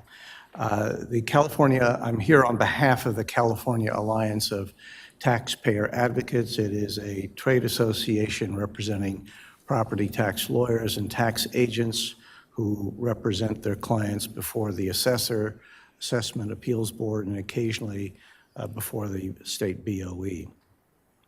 The CADA board considered the agenda and the 4 agenda items that were listed in the board agenda and conferred and have asked me to appear before you today to make some recommendations. I want to be mindful that these are recommendations that we make in with a collaborative tone, so in collaboration with the California Assessors Association, with the board, and with staff, as well as other stakeholders. So the first topic is property tax refund delays, and I know that there'll be further discussion on this. We want to address one item that perhaps has not received attention, but is a real concern by the CADA board and its members. We would specifically like to highlight the issue of chasing appeal refunds. In our view, one of the biggest contributing factors to refund delays occurs when a taxpayer successfully appeals an assessment and the auditor, controller, or the treasurer tax collector, dependent upon the jurisdiction, issues the refund to the processor of the initial tax payment, not the taxpayer. So, for instance, a bank who's got a escrow account. So, for an example, if a taxpayer who pays their taxes through an escrow account successfully appeals and was due a refund, the refund often gets sent to the escrow agent. Upon receipt, the escrow agent has no context or understanding of the appeal or what they just received, and it often goes ignored and the payment goes stale. After this, the taxpayer or their representative has to go through the ministerial process of getting a check reissued to them, which in our practitioners' experience can take upwards of a year. So again, this is not pointing fingers or finding fault, but that the process is designed not to get the check back to the taxpayer. Now, of course, there's a relationship between the taxpayer and the escrow agent or the property manager or what have you, but since the taxpayer is the ultimate payer of the tax, we think that the refund should go back to the taxpayer. So California, CADA believes that there are statutory changes to the Revenue Tax Code that could be made that can alleviate this problem and ensure that taxpayers get a timely refund. And so, Time has expired. my time has expired. Could I petition for a little extra time?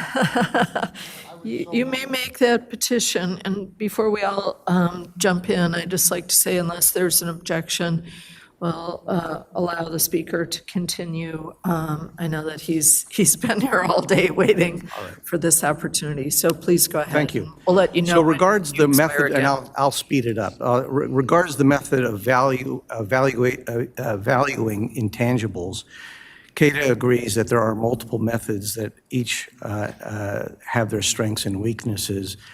And as such, CADA recommends that the board convene a board working group to explore those methodologies and create recommendations based on the findings of that working group. In regard to inconsistencies relating to appeal deadlines, taxpayers and practitioners are often bewildered by the different filing deadlines for varying jurisdictions, and CADA would like to see the same deadlines throughout the state. A specific issue that we have seen in certain counties, taxpayers must appeal a tax bill upon the receipt of a notice, but are unable to do so when they receive the actual tax bill because the deadline date has passed. Therefore, we have seen such instances where a taxpayer receives a notice, reaches out and has a discussion with the assessor staff with an understanding or makes an assumption that the taxpayer may see a lower bill, only to receive the same tax bill and finding out that they are therefore unable to appeal because they didn't appeal at the time of receiving the notice. So currently, deadlines differ by county and can be as early as mid-September or as late as early December. Therefore, CADA recommends statutory changes to the Revenue Tax Code that standardizes this process by allowing taxpayer to appeal both their annual tax bill as well as a supplemental until November 30th. This ensures that assessors, assessment appeals boards, and property tax practitioners and taxpayers all have the same understanding of when an appeal is possible. Finally, we applaud the tremendous work that the BOE has done in relating to Prop 19, in particular your educational outreach to taxpayers. Taxpayers who seek you out or seek information from their assessors are getting great information. But I guess the adage is you don't know what you don't know, and many taxpayers may be unaware that Proposition 19 passed, what it means, how it applies, does it apply to them? And so we're recommending that the board consider a way of encouraging assessors to send out information on Prop 19, what taxpayer rights are, and to do that as part of their tax bill. We know from experience that people read their tax bill because they know the consequences if they don't appeal it or if they don't pay it in a timely fashion. Therefore, we believe that this kind of an educational insert in the tax bill would be helpful. Madam Chair, members of the board, thank you very much for the opportunity to appear before you today. We will follow up on our testimony with a letter to you and to your staff. Thank you. Thank you very much. And Mr. Schaefer, did you have a question at this juncture? Mr. Prea, I'm very impressed with your presentation. I'm not anxious to have another working group to create recommendations. I would like to have in my hands, or you're going to follow up with us, something that we could just let our staff know that we want to move forward on. I've been a victim many times in my life of misunderstandings, and I'm a pretty educated guy. And, a lot of people that aren't lawyers and whatnot, they are really going to be confused and presume this and et cetera, et cetera. You point out some very important points here. And I think with the majority of the board, if not everybody here, is in favor of what you're talking about. And in your follow-up letter, will let us know how we can do it as speedily as possible, because we're talking about millions of people and we're talking about time is money, and I'd like to see the changes come as fast as we can do it. Mr. Schaefer, thank you for your comments. And I want to just reiterate that we will follow up with a letter as it relates to these recommendations. But in terms of the issue of the intangibles, there are so many formulas out there. We think that it would benefit the process to make sure that all parties to the system are going to participate in figuring out what we ought to do on a go-forward basis. So I'm not trying to be disagreeable or disagree with you. I'm encouraged by your comments. We discussed the idea of could we make an affirmative recommendation on this issue, and given the varying options, we just didn't think that it was appropriate for us to do so. But again, we will take the board's lead. We've got to have the same deadlines consistent statewide. That's very important. And we also have to be sure that the taxpayer is not confused about whether they're doing an appeal or not. If they think that they've kissed and made up and they're happy, and then they find out nothing was done because they were dealing with a lowler clerk who did nothing but file it, we've got to protect the least able persons. That's our job. Thank you. Thank you, Mr. Schaefer. Thank you, Thank you, Mr. Madam Chair. Brea. Okay, we'll call up next Ms. Gina Rodriguez, who is principal in Bryan LLC. Thank you. And we gave Mr. Prea 6 minutes, not including his question time. So we'll do the same for you. And if you would push the button on your microphone. Thank you, Madam Chair, members. Gina Rodriguez. I am the principal at Ryan's Advocacy Services, and I'm hoping you all got a flow chart. Is it in their packet? Okay. So, and again, Mr. Prea addressed all the issues that I addressed a few weeks ago at the Bill of Rights hearing, and this is a follow-up to that. But I thought to address all of these issues, I wanted to walk you through the process of assessment appeals. But instead of me doing it, I'm going to have one of my task force members. I had mentioned we have a Los Angeles County Property Tax Task Force led by the LA Chamber of Commerce. And Miss Jennifer Tran, who should be on the line, is the Deputy Executive Officer of the LA County Board of Supervisors, and she has responsibility over the AAB, and she's been a tremendous, tremendous help and support in revamping some of the processes. And if I may, Madam Chair, have the AT&T operator call her. Certainly. Thank you. Did you have anything else that you wanted to use your time? I do, but I wanted her to speak first if that's possible. Okay.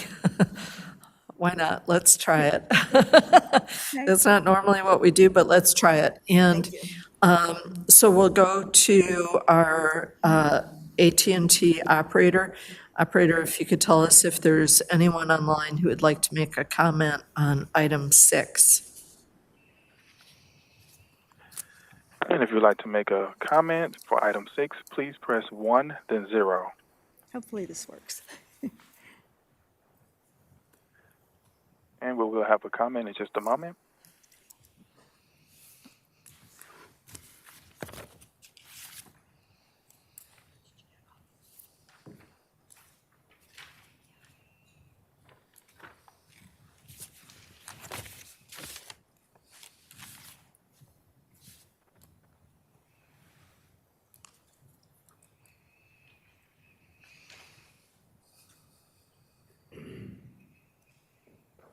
And it'll be just a moment. We're getting the party's name. And we're going to line for Jennifer Tran. Please go ahead. Ms. Tran, Good morning, are you there? honorable board members. Yes, can you hear me? Yes. Okay, great. Good morning, honorable board members. My name is Jennifer Tran, and I am the Deputy Executive Officer for LA County Assessment Appeals Board. First, I would like to clarify that my participation is only to provide a general overview of the county's appeals and refund process, and not a commitment to any recommendations proposed by any property tax advocacy groups presented before this board. In LA County, an appeal application can be filed manually or online. Once the application is processed and validated, the application is scheduled for a hearing. Once the AAB board makes a decision on the appeal, the notice of board actions, or NOBAs, are mailed to the applicants. At the same time, the NOBAs for secured parcels are sent to the assessor's office for internal distribution and processing, while auditor controller receives an electronic file of all the NOBAs for unsecured parcels on the second Monday of the following month to start their own internal processes. Refund processing timeframes vary based on different categories between secured and unsecured refunds, as well as specific case types and billing issues. Additionally, there is an automated weekly data exchange process between the assessor and auditor controller systems, which initiates auditor controller's review to issue the refund to the applicant. As you are aware, LA County receives the highest number of appeals throughout the state. On the 3-year average, AAB schedules approximately 53,500 applications with an annual closure rate of 41%, or over 21,000 notice of board actions processed each year. For the past 2 years, LA County has done a tremendous job in streamlining our business processes, including the drastic reduction of backlog appeals by 77%. Recently, the LA County Board of Supervisors made a motion for property tax departments to collaborate in identifying areas for improvement and to provide recommendations to increase the county's operational efficiencies and improve our service delivery. LA County is highly committed on our multi-phase implementation of both technological and process improvements, as noted on our board motion report back, that will meet our county's specific needs, considering the high number of appeals we receive annually and operating on our limited resources. Thank you. Thank you. Okay, Thank you, Jennifer. then we'll go back to Ms. Rodriguez. You've only used 1 minute of your time. Okay. So we'll keep on going. Thank you. And Well, thank you to Ms. Tran. Yes, and I did provide written comments to Ms. Thompson after the Bill of Rights hearing. All our recommendations from the task force are listed in there, but specifically because, thank you, Mr. Vasquez, for bringing this to the forefront, dealing with the delayed refunds. The task force continues to move forward on identifying the why. And, we talked last time about the slow updating of the tax rules. The LA County has now implemented some new procedures. We should see some movement there. We did discover, and again, the task force includes the assessor, the auditor controller, the executive office of the AAB, and the treasurer tax collector.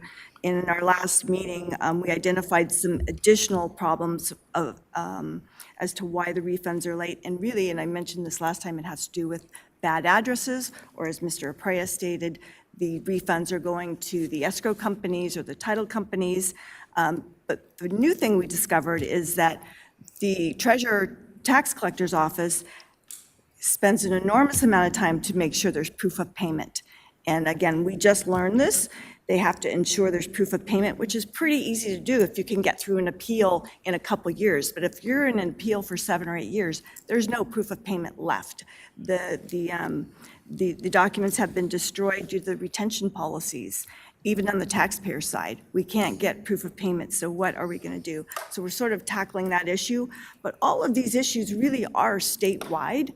Again, some assessors' offices are better than others, but we might as well use the task force, what we've learned through collaboration with the LA County of how to proceed with these. And I agree, a workshop might be best, even with respect to the intangibles. We're dealing with the intangible issue with the CDTFA, with technology transfer agreements. We've had workshop after workshop, and you get all the interested parties together, you get the government together, and figure out what is the best methodology to use. So it's not something we can just come up with. I think we have to collaborate on all of these issues to figure out if there's resources to do what we need to do, and if there's not, what's the workaround for it. So with that, I'm happy to answer any questions. And again, thank you for letting us go to the AT&T operator first. Thank you. Members, any questions for Ms. Rodriguez? Mr. Gaines? Yeah, thank you for the presentation, and I was wondering if you could dig into this retention issue a little bit in terms of documents in storage within a database. Did you indicate as few as 5 years that information could be erased? They destroy.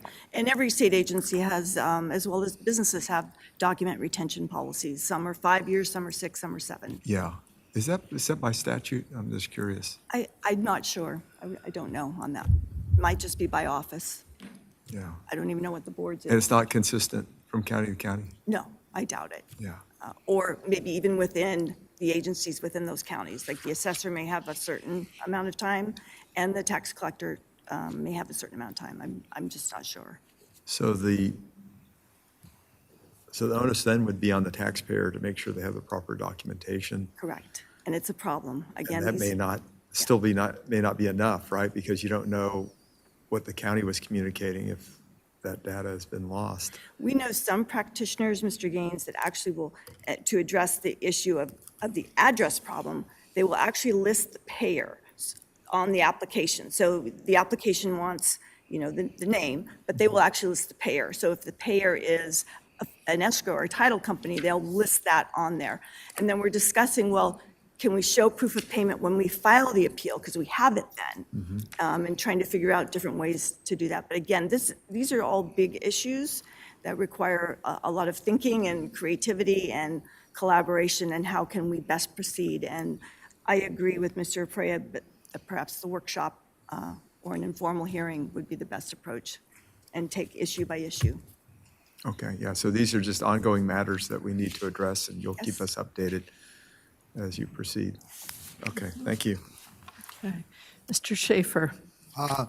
I'm losing faith in the ability of mail, U.S. mail, that's properly addressed to actually be delivered. If we could incorporate it into the recommendations and changes in rules that if a telephone number is on file, that staff shall use it to notify as to funds that are maybe being held. If funds are not claimed within 30 days, there shall be telephonic contact, and that shall be documented in the record. I've sent my son in Las Vegas properly addressed mail, and it's come back undeliverable, cannot forward. I've written to my U.S. congressman at the address appearing online, and it comes back invalid address. I find out that members of Congress are going undercover. You can only communicate with them by email. They don't want to have a physical address outside of Washington, D.C. because they're fearful of the zanies and the crazies out there. And so we're in a new world. So let's, on behalf of the people that are, whose ox is being gored, that we require clerks and people that are holding the purse strings to realize there is a telephone number. I'm so upset with the court system that they never, ever will telephone you, even though everything you file, you have your phone number on it. I find that when I file something, instead of writing back to me or calling me, they put it in an outbox thinking I'm going to come pick it up. And I say, I'm 86 years old and I live 20 miles from the courthouse. It's my right to do business with you by mail. And they said, well, that's not the way we've been doing it. So I'm glad to see you're bringing these issues to the forefront, and they are important, and I support what you're trying to do, and you echo a lot of Mark's views too. Thank you, Mr. Schaefer.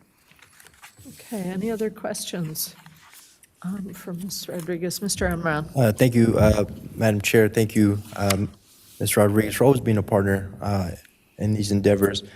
For the valuation of the intangibles, the working group, are we looking like the outcome to be a universal methodology that we're going to use?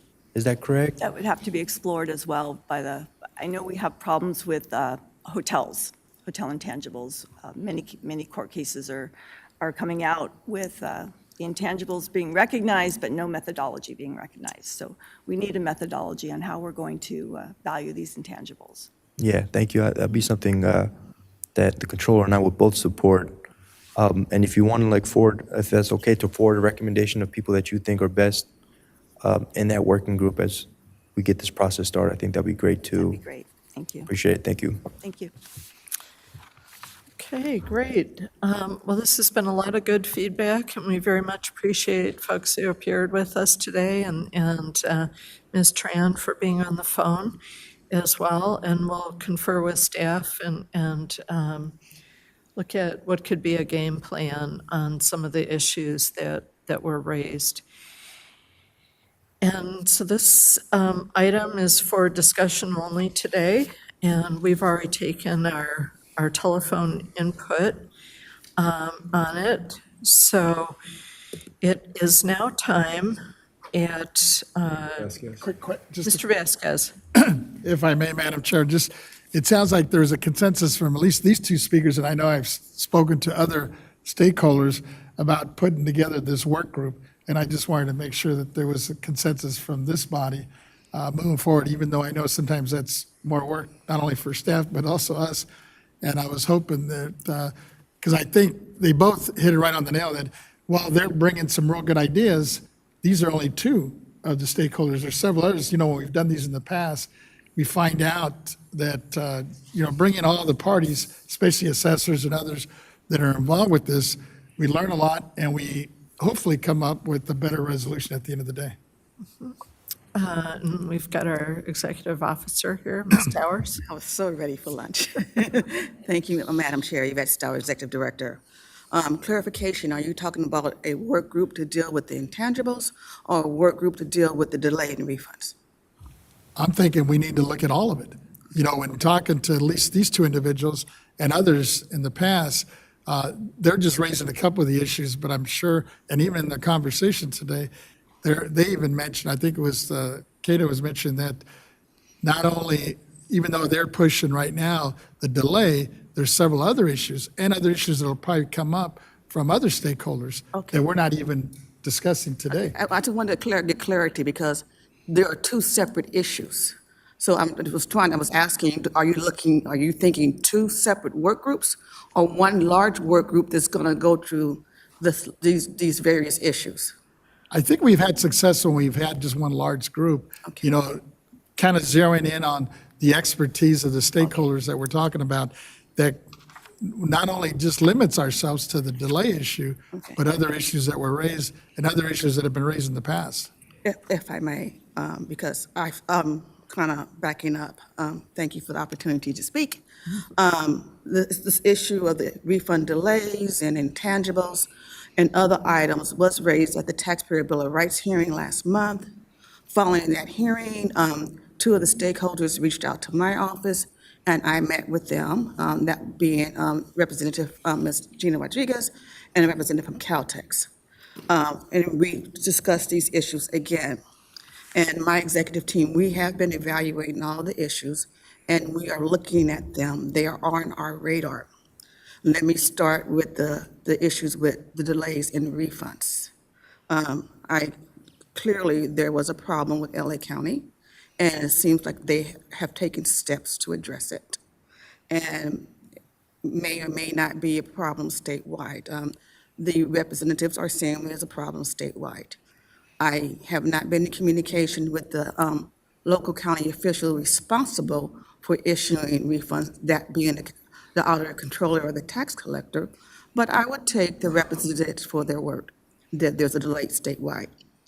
So, and what I see is that there's a need for those responsible for getting the refunds out, for them to improve their communication and look for efficiencies. And that's exactly what LA County did. And those responsible include the county assessors, the Assessment Appeal Board, which is the Board of Supervisors, the Auditor Controller, and the Treasurer Tax Collector. So that would be the first step. I also believe that the Committee on Tax Collecting Procedure, an advisory committee to the State Controller, could also assist with this communication. The committee members include two county auditors, 4 county tax collectors, 2 county assessors, and 2 county board of supervisors. And Deputy Controller Imran is shaking his head, thank you. And then finally, this issue could be a perfect agenda item for the annual statewide controllers conference with the county auditors, which is scheduled on October 22nd through the 24th. So I think, well, not I, my management team and I believe that that should be the first step. But if this board would like to convene a work group to discuss the matter, that's in your right, but you would definitely would need to get the named individuals, the local officials involved. As far as the valuation of intangibles, we do have a handbook to provide some instructions. I understand that it's not detailed enough, and there is a need for additional instructions. I do not support doing it in the same fashion that we did for the work group for COVID relief.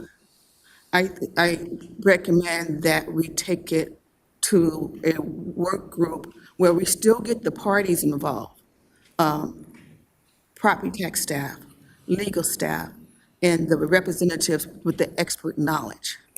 This is what we've always done in the past, and of course the assessors. We take it offline, we meet at BOE in our training room, and we meet as long as we need to and work out the issues. We come to an agreement and we present them to the board for the board's approval.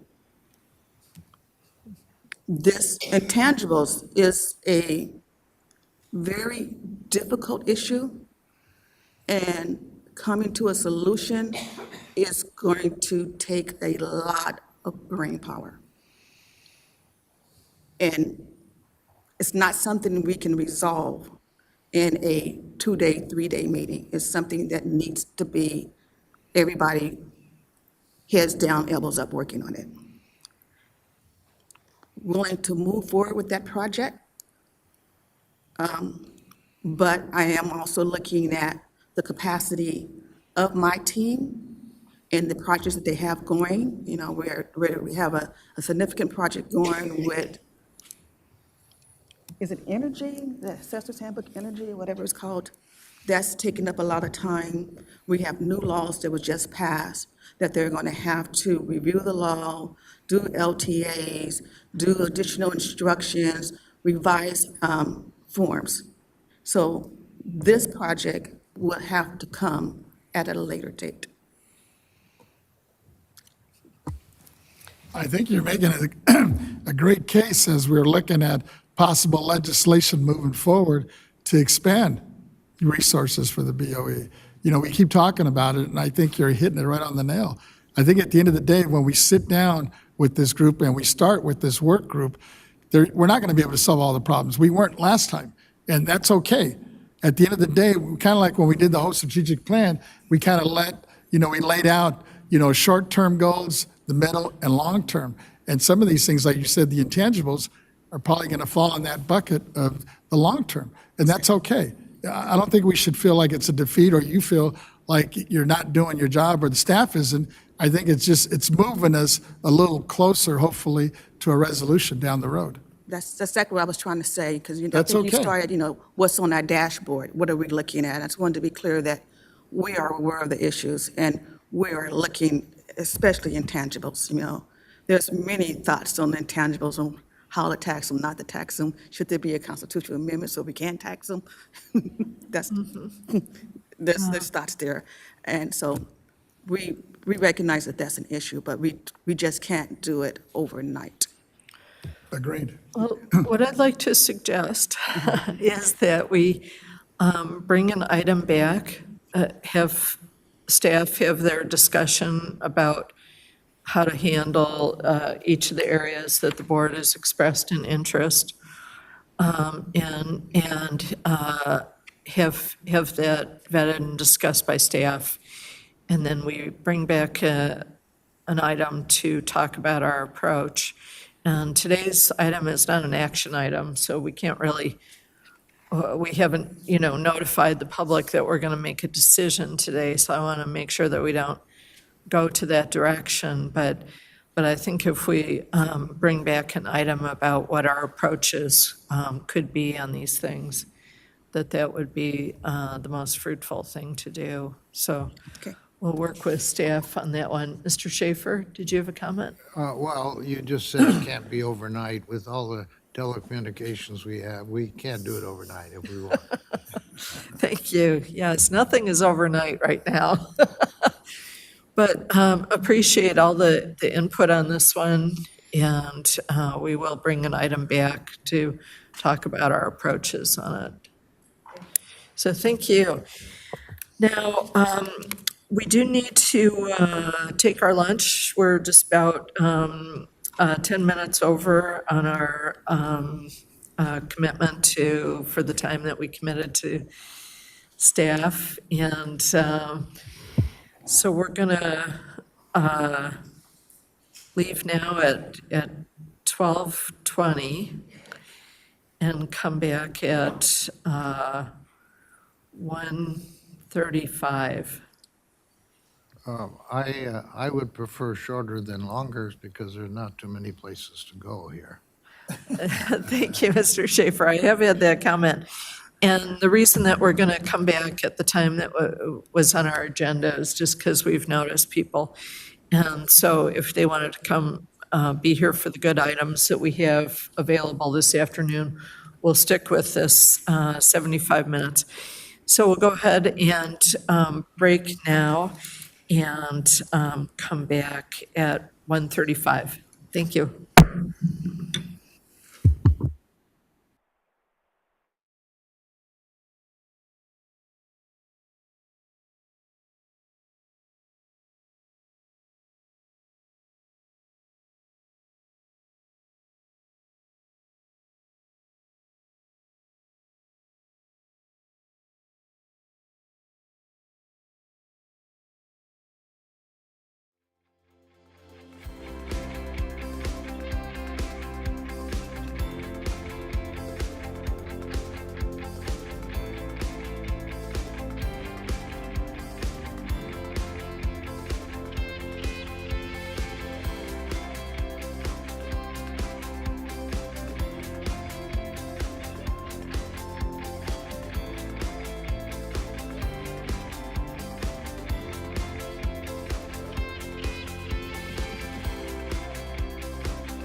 Okay, we are back, and our clock time is 1:35. And we're going to go on to our next item, which is item 7, the Attorney General opinion request presented by Mr. Schaefer.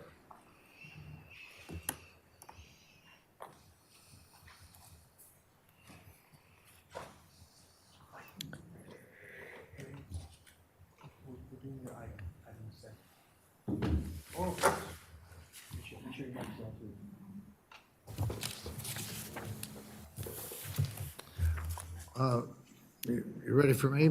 Yes. Yes, thank you. Well, ladies and gentlemen of the board, I have a rare thing for me. I have an item. I'm glad to announce that this item was filed for 2 issues that I felt the Attorney General ought to give us an opinion on, and we resolved the second issue on status of the tenure of a member of the board by a suit that was filed last week in the Superior Court of Sacramento County for hearing and disposition, which will probably be done by a motion for summary judgment. So we've already resolved that issue. But the first issue I think is most important. There's a statute called Government Code 10024, and it clearly says that every citizen has a right to attend any public meeting without having to disclose their identity. And that's all it says. Nobody knows whether they should identify themselves if they're going to speak up and tell the elected officials how to run their business. We've had a number of abuses where anonymous people online have used profanity and dealing with speakers they don't like. And I think there's a great interest in finding out just what Government Code 10024 means. Does it mean that the anonymity extends to speaking as well as attending, or does it only go to attending? I'm not asking the board to try to decide that issue. We're just a procedural body here. And I'm just asking the board to join with me in asking the Attorney General to give his opinion on it. No hurry. I think that's an alternative to filing an action in the Superior Court as I did on the other issue. So I feel we have an obligation to be concerned about these other issues that affect all of California because we are constitutional officers. There's only 12 of us, and we all are in line to be governor if the governor is unavailable or out of the state or in a tragedy of some sort. And that's why I speak up when I see something I'm interested in with the DMV or with any branch of government. And right now, I see great inconsistencies between the Board of Regents and the 22nd District Agriculture Association that runs the horse races. All these other boards have different views on whether somebody can anonymously speak up and tell the elected officials what to do. You can't do that in the courts. In the courts, you have to identify yourself. If you have a problem about being stalked, the court will say, well, we'll keep it private. They grant you privacy, as would our chair. If somebody here wanted to be private, we would respect that. But I'm not asking us to decide that weighty issue. We're not all lawyers. We're just participants in the experiment in democracy. I think we really should just simply ask the Attorney General, what do you think on this issue? I think we'd be doing a service to all of California if we could get rid of the ambiguity in this way. And if we don't, I'll go ahead and do it in litigation. But the Attorney General, sometime within 6 months to a year, will come in with an opinion, and I think that would appreciate it by everybody. And I will abide by whatever he says is the law. I don't know the answer. I don't think any of us do, and that's not what I'm asking us to do today. I do want you to know that the board has considered our executive director, whether there's a Bagley King issue and whether I ask you to take it off the agenda or not. I don't think there is. I think whatever we put on the agenda or take off the agenda, we do that as a household keeping matter and not as a matter of an issue. And it's like what time we meet and do we change our location? These are all household matters, and I feel very comfortable. It's not a Bagley King violation, but I want to know that our executive director and I have considered that. And I would just move that we refer this matter to the Attorney General. It's one issue instead of two, and see what he does with it.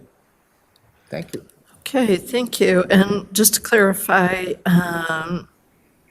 Mr. Schaefer is asking us to strike item 2 and just have only item 1 as the remaining.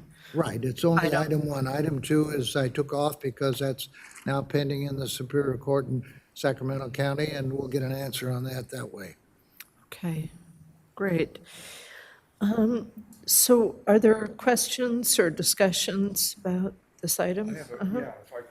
Mr. Gaines? Yeah, thank you for bringing this forward, Member Schaefer. I've always, in any government entity that I've served in, people had to identify themselves in a public hearing. And so I'm trying to figure out why people are allowed to remain anonymous and make public comments. And is there precedence for that? Well, I would say if you read Government Code 11124, which is at the bottom of that page, that opens up anonymity as far as attendance. And the liberal world has interpreted that to mean that opened us anonymously without guardrails. And I'm concerned over that when I see that the city council of San Bernardino had a black lady come in and identify herself and argue against the appointment of a person for city manager, and the next speaker was online, anonymous. And the next speaker was a gentleman, and the gentleman said, "Bitch, if you don't like what we're doing here, go back where you came from," and use the N-word. And that was so very offensive. That wouldn't have happened if the man online had been known by name. Now, they can use a false name. We can't cure all things, but I think it's a step forward if we require anybody who wants to tell the elected officials. They know who we are. We all have name tags, see? They know who we are. As long as we're now, if we're going to have a homeowner meeting, I don't care. Everybody can be anonymous. But when you're talking to officials who go out and campaign and represent large numbers of people, and we're identified, it's not asking too much for them to say, "I'm John Smith at 44 First Avenue in Anchorage, Alaska," or say that I'd like to remain anonymous because my ex-wife is threatening to firebomb my home. We would grant that, I think this is a step forward, and I agree with you. There's too much potential for abuse, and I don't know how it ever came to be the way it is. And I think the Attorney General ought to say, this is the way it is. Have you sought counsel of our legal counsel? Have you spoken to? I've spoken to a federal rights group, and they say it's ambiguous. So we interpret it as that you can be anonymous as far as attending and as to whether you want to appear or not. That's liberal groups. I haven't talked to any attorneys about it. I do know that a lot of the bodies, like the Board of Regents, they require everybody to sign up.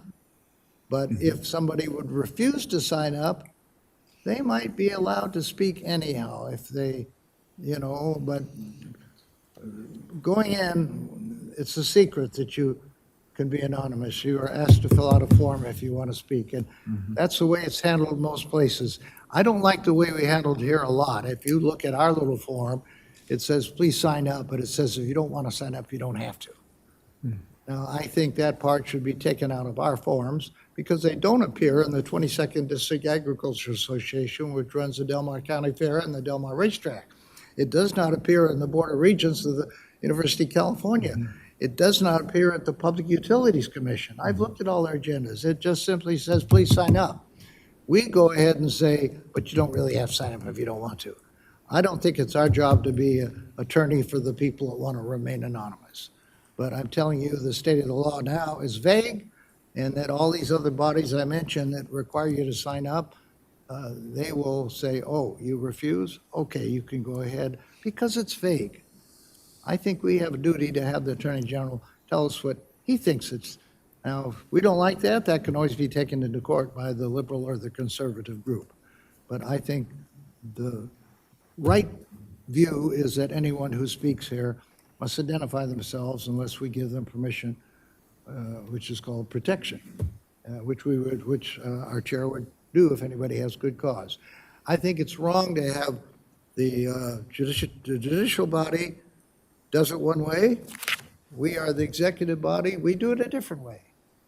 And, there's no reason for that except Government Code 11124 is vague.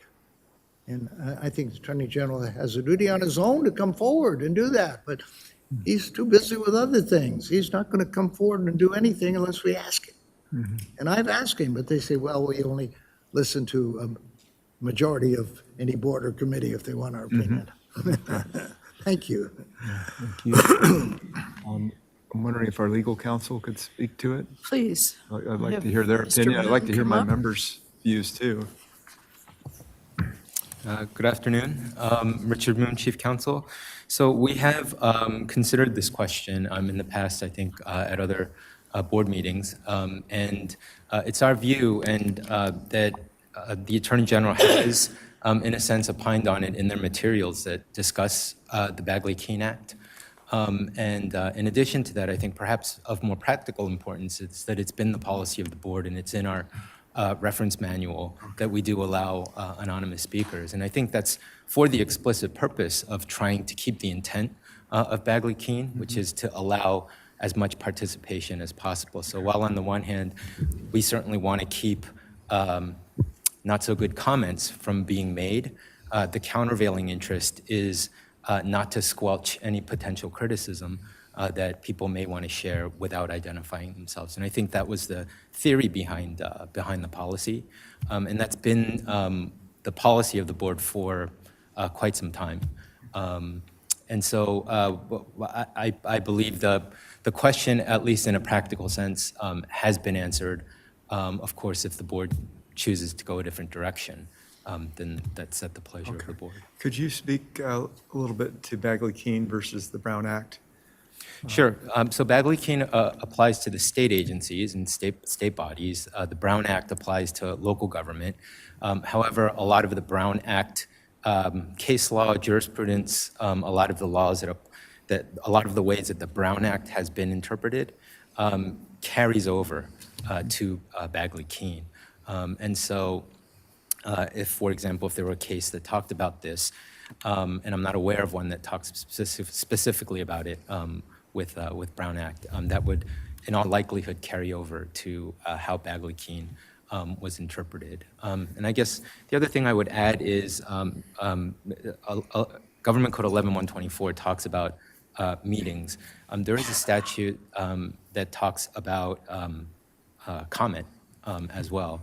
And that's very clear, at least in its intent, to allow as much comment as possible. It does not say whether anonymous comments are or are not allowed specifically, but I think it goes in line with the intent of Bagley-Keene. And again, how this board has interpreted it for a number of years. Okay. So are we following regulations or statutes? Like, is Bagley-Keene a statute? It is a statute, yes. Okay. It's a series, it's a number of statutes. Okay. Yeah. And it doesn't, the language doesn't provide a limitation in terms of having to identify yourself. No, there's no specific requirement that you identify yourself. Okay. All right, well, thank you, I appreciate that. Mr. Vasquez. I remember when we went through our orientation, this came up, and then it was under a different attorney, and I thought he made it pretty clear to us that people are allowed to testify anonymous because of some case that took place way back, and I think ACLU kind of weighed in on this thing back then. And I know as a local elected, we constantly have folks used to come before us on the same issue. Granted, we were under the Brown Act, which I think is less stringent, than the Bagley-Keene, it sounds like, or it seems like it to me. Yeah, I don't know that I would describe it as less stringent. I think they're viewed very similarly to one another. So if there was some kind of requirement in in the Brown Act, it would in likelihood be carried over to Bagley-Keene. Yeah. So, and I get the issue on especially if somebody's just submitting some nasty comments without personally showing up. At the end of the day, are we required, or do we have to read them? To hear, no, that's a great point, Mr. Vasquez. So there are other methods within Bagley-Keene to not allow that type of a comment. So just as an example, if it's not within the subject matter jurisdiction of the board, it wouldn't be a comment that we would have to listen to. Just a follow-up, if Go I ahead. don't mind. So if someone was saying something inappropriate, let's say it was coming over the phone line, we can cut that off? Yes. Okay. Yeah, because locally, we've done that. And actually, I did it as a mayor. Sometimes I would cut people off, Right. especially when they're starting to swear. Yes. Or take advantage of, calling out one of the other members, right? Yeah. I'm thinking of my experience at local level, Board of Supervisors. We had people sign up, identify themselves to speak, and then the legislature was the same way that's my recollection. But it's different here, and I think there's a precedent set here, and what you're saying is that, we're also serving under Bagley-Keene, so it's a little different than local government. Yeah, it is a little bit different. It is a little bit different, but I think the intent is the same. It's to have open meetings and have as much public participation. Yes, okay. And 1 minute, we'll get first scoops and then second scoops, please. Thank you, Madam Chair. I just had a question about the administrative procedural. If the Board of Equalization submits a written request to the Attorney General for an opinion on this matter, does this agency have to pay for it? So it depends. There's a couple different sort of methods by which we can ask for an opinion. I'll just call it a formal method and an informal method. The informal method, they're acting as our attorneys, and we would have to pay for that. So they're giving us advice, and the advice that they give would be subject to attorney-client confidentiality. So because they are like our attorneys and we are like their clients, they will charge for that. If we go through the formal method, there's a statutory provision that it would be asked under, and they do not charge for that. But they won't necessarily go that direction. So in the informal process, I assume it's not just $50, $100, it would be in the thousands of dollars? I'm not sure what the exact rate is, but it's not $50. Definitely not cheap, but thank you, Madam Chair. Thank you. A quick question, and then we'll go to Mr. Schaefer. Is the code section that speaks about providing comment at a meeting as opposed to attendance at a meeting, is it in the same code section as 11124? No, it's 11125.7. It's within Bagley-Keene, within all of the sections that make up Bagley-Keene, but it's just set out separately. Okay. And in a nutshell, it says that individuals don't have to identify themselves to make a comment? Unfortunately, it's not that specific. So what it talks about is that the public can make comments, and it gives some one particular reason why a circumstance when the public is not, when you don't have to offer the public an opportunity to comment, and that would be, for example, if the matter had been taken up at a prior meeting and they had an opportunity, but then they missed that, you don't have to give them another opportunity to make public comment if they already had one and didn't make comment at that point. So it'll cover situations like that. It does not specifically say you must allow anonymous comment or you must identify yourself. But it does say that the intent of Bagley-Keene is to, or one of the intents is to make sure that the public is able to criticize. Mm-hmm. Mm-hmm. Okay, Mr. Schaefer. I fully support the ability to criticize. I'm one of the biggest critics you've ever seen. I just think that they should not be able to do it anonymously because there's too much mischief. If you're concerned about the cost, I'm sure the Attorney General is not going to charge us because this is a matter of 100% public interest. However, if he does charge, I assure you, I will take care of the bill. And the bill isn't going to be that much because it's not going to take him more than a couple of days of one day, maybe a few hours in the library to come up with a couple of cases to support his view. Don't be scared by the fact that he's going to bill us $30,000 or so, that's not going to happen, but whatever he bills us, I would take care of it. I think what's important is that we are all saying we encourage people to come in and speak. We like criticism. That's part of government. If you're speaking to your family, that's one thing, but when you're speaking to public officials who have to stand up and account for what they do, we don't want the mischief of anonymity. And there was a bill in the legislature of some state that declared that anonymous testimony is presumed to be false testimony.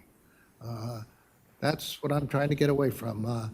I'm surprised in the 100 and some odd years we've been doing this, nobody before Mike Schaefer has made us think about this. I'm critical that the attorney generals for the last few years have been silent on this issue when there has been conflicts. Yeah. And I think we're doing a real job for the state to have Mr. Bonta tell us, what does it mean? Thank you. Thank you, Mr. Gaines. Yeah, thank you, Member Schaefer. Appreciate your efforts here. But just from my perspective, I'm not seeing a compelling reason to move forward for the board. And I think you have an opportunity to do so as an individual. I can't. The Attorney General will not listen to less than a majority of any board when something is requested by a member of any board. But didn't you indicate that there's an option to litigate? Oh, yes, I can. The action that I showed you today on the term limit question, that can be duplicated on this question, and I was going to proceed that way. It doesn't cost anything, and we get an opinion of a real scholar in the law who's a Superior Court judge. Yeah. And I can tell you the Superior Court judges in Sacramento, I think, are among the best in the state because they deal with government issues all the time, where down in San Diego, they don't. I just don't see a compelling reason for this board, though. If we had a lot of inappropriate comments made by people that were appearing that wouldn't identify themselves, and I would say we'd probably take another look at it. I'd be willing to at least, and I'm just... Ted, I'm not offering this to try to protect this board. I'm in my junior governor role today where I'm saying I think as a constitutional officer, we all have a duty to clarify something where we see profanity being used in the city of San Bernardino. That's not us, but if it can get away with it there, it might pop up here. I think the citizens of California have a right to know what 11124 really means. And no one else has asked the question except me. And I think we are doing this not because we have a problem, but because California has a problem and we have a larger responsibility than the board. Well, I appreciate you keep asking the questions because that's important in government. And you've had success in the past with the placement of candidates' names on the ballot, Yes, right? right. So no longer alphabetical, as you had explained earlier on to me. So I got rid of the residency requirements for United States Congress and Senate. And I got rid of the bans on write-in voting. You can now write-in vote anywhere in California, even though the charters and the ordinances say we're not going to permit it. The Supreme Court of California in the Schaefer case has said you must. It's part of your constitutional right. Sure. I'm So I just trying to support bring, your efforts to continue those in the future. It's just that on this issue, I'm trying to bring some support here, and I'm asking two of my colleagues to join me. Thank you. Okay. So I don't want to cut off an important discussion, but I think I am coming at this from a different direction, that I am very zealously in favor of as much public comment as possible, even if people are not able to identify themselves. And I think that the occurrence of inappropriate things often comes around as a part of that. But I would be seeking the broadest net possible. And I would not mind it if others are amenable to it, if we got a short memo back from Mr. Moon about the other provisions of the government code and the case law in this area. I am not really interested in participating in an effort to ratchet down on public comment in a public meeting, but I think that it would be beneficial to have that clarified for us. So maybe that's a first step, is if we get a short memo back regarding that, and then see if there's what we learned from that. Mr. Vasquez. Along those lines, this would, I'm assuming, I think you touched on it already, that we already have the power to cut somebody off, basically. Yes, They that's start that's swearing or- correct. Yeah, and I or going after believe we one. have in the past. Yeah. Because that's where I would draw the line. At the end of the day, if somebody wants to call themselves, Joe Blow and come up and testify against us because of personal reasons or worried about somebody coming after them, I respect that. At the end of the day, it's all about just hearing their testimony, as long as it's on topic. Correct. Well, the way the courts do it is very smart. If somebody comes into a courtroom and says, Your Honor, I have some people that are after me, I'd rather not give my address, the judge will say, that's fine, we'll just keep it private in the, you don't have to give it, or so the granting of protection to a speaker is traditional in the courts, and it'd be traditional here. I agree with our chair here. I would expect her to grant anybody who asks for anonymity for some reason to grant that, because I too want to encourage more and more people. It's just the person that wants to get the microphone to cause profanity or something that they wouldn't do if we know who they were. Maybe they can be smart enough to say, please make me anonymous, and then misbehave. But I don't think that's going to happen. I think if we required them to ask for permission to be anonymous, they would not, they'd forget about all their bitterness and whatnot, and we wouldn't see it. I'm here today for the city of San Bernardino, as well as I am, more so than for our own board, because I think we should encourage people to speak, but we should encourage responsibility. And the chair can always grant anonymity. So I feel that we're not going to discourage anybody from speaking up. Yeah, if I may, Please. just briefly, our agency and our public meetings are different from a court setting. So as far as I know, the courts are not subject to Bagley-Keene, so they don't have the same requirements as us. Thank you. And finally, if I could also add, Mr. Schaefer had mentioned Bagley-Keene and that he had a discussion about it with our executive director. I just wanted to publicly disclose, to just in an abundance of caution, that there was an email sent by Mr. Schaefer requesting the withdrawal of the item that you withdrew, and also reiterating his wanting to discuss this issue about Bagley-Keene and about the anonymous comments. Thank you.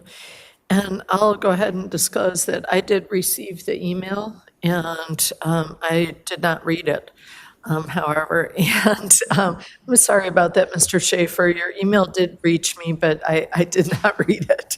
So thank you for trying on that score.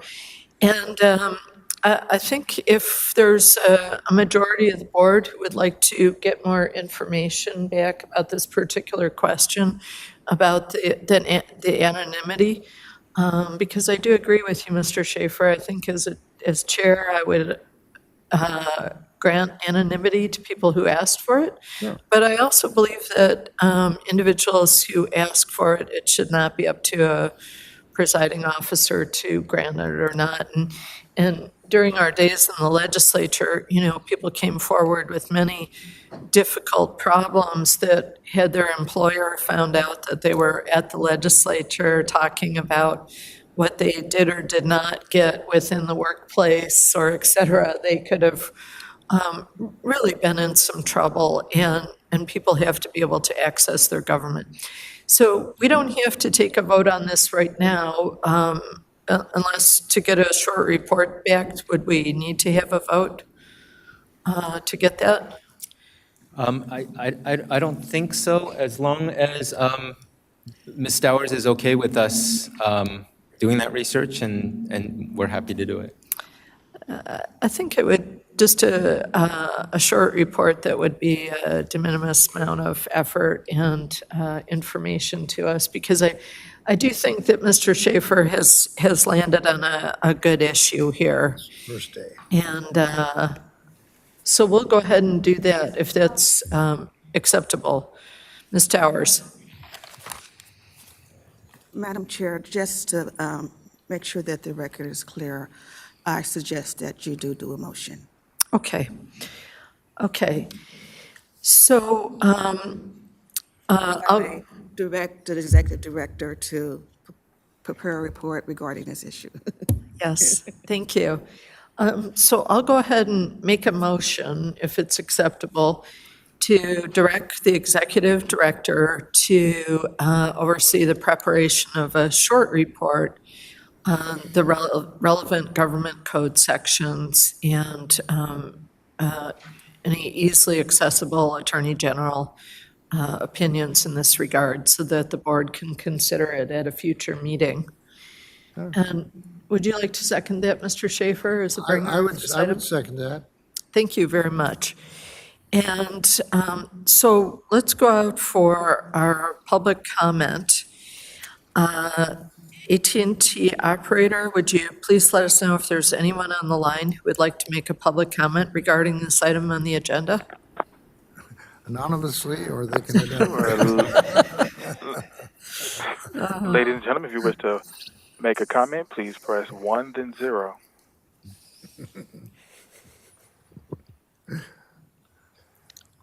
And there are no comments in queue. Thank you so much. So we're back to the board, and the motion from myself is to direct the executive director to oversee the preparation of a very short report back to us about the relevant government code sections, and briefly any relevant case law to be brought back to the board. And then that was seconded by Mr. Schaefer.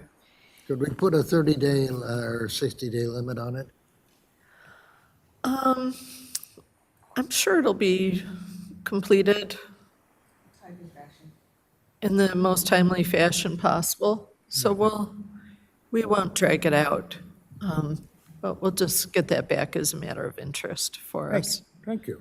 Thank you. And Mr. Keddy, if you would please call the roll. Yes. Yes. Chair Lieber? Aye. Vice Chair Gaines? Aye. Member Vasquez? Aye. Member Schaefer? Aye. Deputy Controller Emron? Aye. Okay, members, that item passes. And we will go on now to our consent agenda.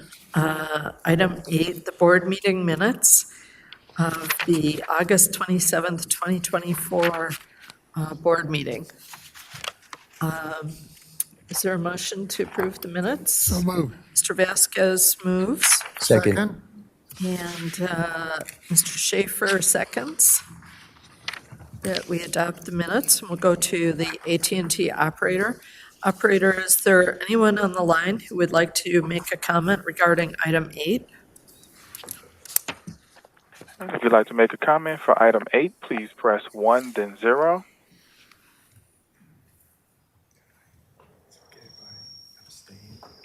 There are no questions in queue. Okay, thank you. We will bring it back, and there's a motion from Mr. Vasquez, seconded by Mr. Schaefer, to adopt the meeting minutes of August 27th, 2024. And Mr. Keddy, if you would please call the roll. Chair Lieber? Aye. Vice Chair Gaines? I'd like to abstain. I got sick and left that meeting early. Okay, thank you. Member Vasquez? Aye. Member Schaefer? Aye. Deputy Controller Emron? Aye. Okay, that motion carries, and we'll go on now to our executive director's report, starting with item 9. Ms. Towers.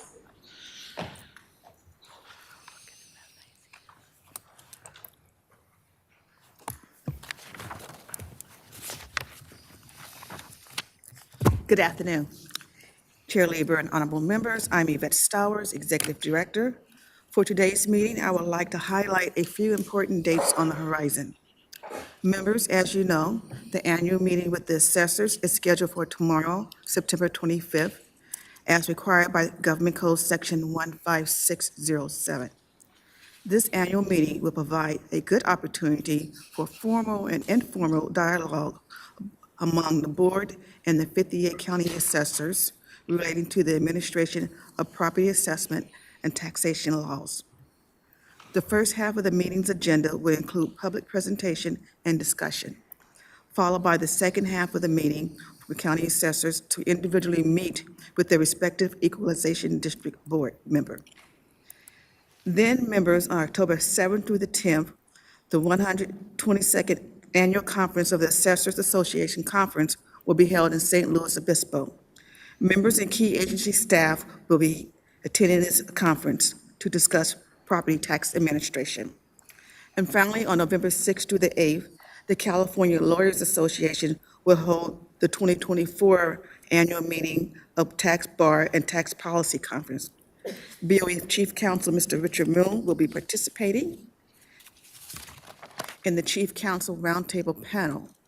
And Ms. Lisa Thompson, BOE Taxpayer Rights Advocate, will participate in a discussion on navigating support at the Taxpayers Department with advocates from other tax agencies. I will continue to keep your office up to date on the details of these upcoming events. Members, that conclude my report for item number 9. My executive management team will provide updates on projects and operational priorities in their respective areas. Thank you, and I'm available to answer any questions. Okay, thank you. Any questions for Ms. Stowers on this part of the report? Mr. Gaines? The assessors conference, the dates for that? I'm sorry, the assessors conference is tomorrow, the 25th? Yeah, okay. And then there's also was it a regional board meeting? I'm sorry, the assessors meeting is tomorrow. The assessors conference is October 7th through the 10th. 7th and 10th, okay. That's great, thank you. Okay, other questions? Mr. Vasquez? Thank you for your presentation, Ms. Stowers. And along the CAA conference next month, I'm planning to attend, and I just wanted to know, you mentioned, I guess you got several staff showing up. Do we know which committees are going to be participating in, or any panels that, For just to the be aware of? conference, they on staff, Mr. Young, Ms. Thompson, myself, Lisa, Ms. Renati, excuse me, and Mr. Richard Moon will be attending. We will be in a general session in the morning through the afternoon, and we will stay for the entire two or 3 days and participate in all of their committees that we normally do. Are any of them going to be speaking on any of the panels? We're not speaking per se, but they will be picking, I'm sure, their brains. No, because I plan on going, I just wanted to make sure I wasn't going to miss out on the presentation. We're not keeping any secrets from you. Okay, Mr. Schaefer? Thank you, Madam Chair. I remember in the past, Controller Malia Cohen, as a board member here, would speak out of state as an invited guest at some very important events. The events you're mentioning here today are all in-state California events. Are there any national events around the country that deal with our work that we could send somebody to? Not to my knowledge, and there's a ban on out-of-state travel. Yeah, that's. How did Malia do it? Well, we're in a different. So for this budget year, next budget year, there's a ban. Well, Malia was invited, and an invitation would include travel, so it didn't cost us anything. I can't speak to that. I was not here when she traveled out of state. Thank you. If there is an appropriate place where our wisdom, I don't mean us, but I mean our experts working with you, could contribute something to the national agenda on what we're doing on protecting taxpayers, I would not want to miss that opportunity. Thank you, sir. Thank you. Other questions, Mr. Vasquez? Just one last one real quick. You didn't mention the tax policy, the annual tax policy. I did, that was the last one. That's the last one. That's the one in November, right? Am I reading it right? Yes, November 6th and the 8th, the tax policy conference in Anaheim. Now, that one, Mr. Moon will be speaking, right? Mr. Moon will be speaking at that one. Is he the only one that'll be on the panel? Ms. Thompson will be speaking too. Mr. Moon will be speaking on they have a chief counsel roundtable. So he'll be with the other chief counsels from the other tax departments. And then Ms. Thompson will be speaking with the taxpayer advocates on how to navigate support with tax departments. And that's the one in Anaheim, though, right? That's the one in Anaheim. Which is drivable for me. Yeah, I don't know about the others, but, when you get a chance, if you could just shoot us an email, just so I wouldn't mind just popping in. I don't plan to attend the whole conference, but just, that might be a point of interest. I can, when I get the details, I will send it to you. Thank you. I think in the past, board members have gone to that conference and mainly went to the evening reception. Great. Yes, thank you. Thank you. Excellent. Thank you very much. And, Madam Chair? Yes. Could I ask as to the meeting tomorrow, do we have lunch with the assessors? That's sort of traditional, or do you know?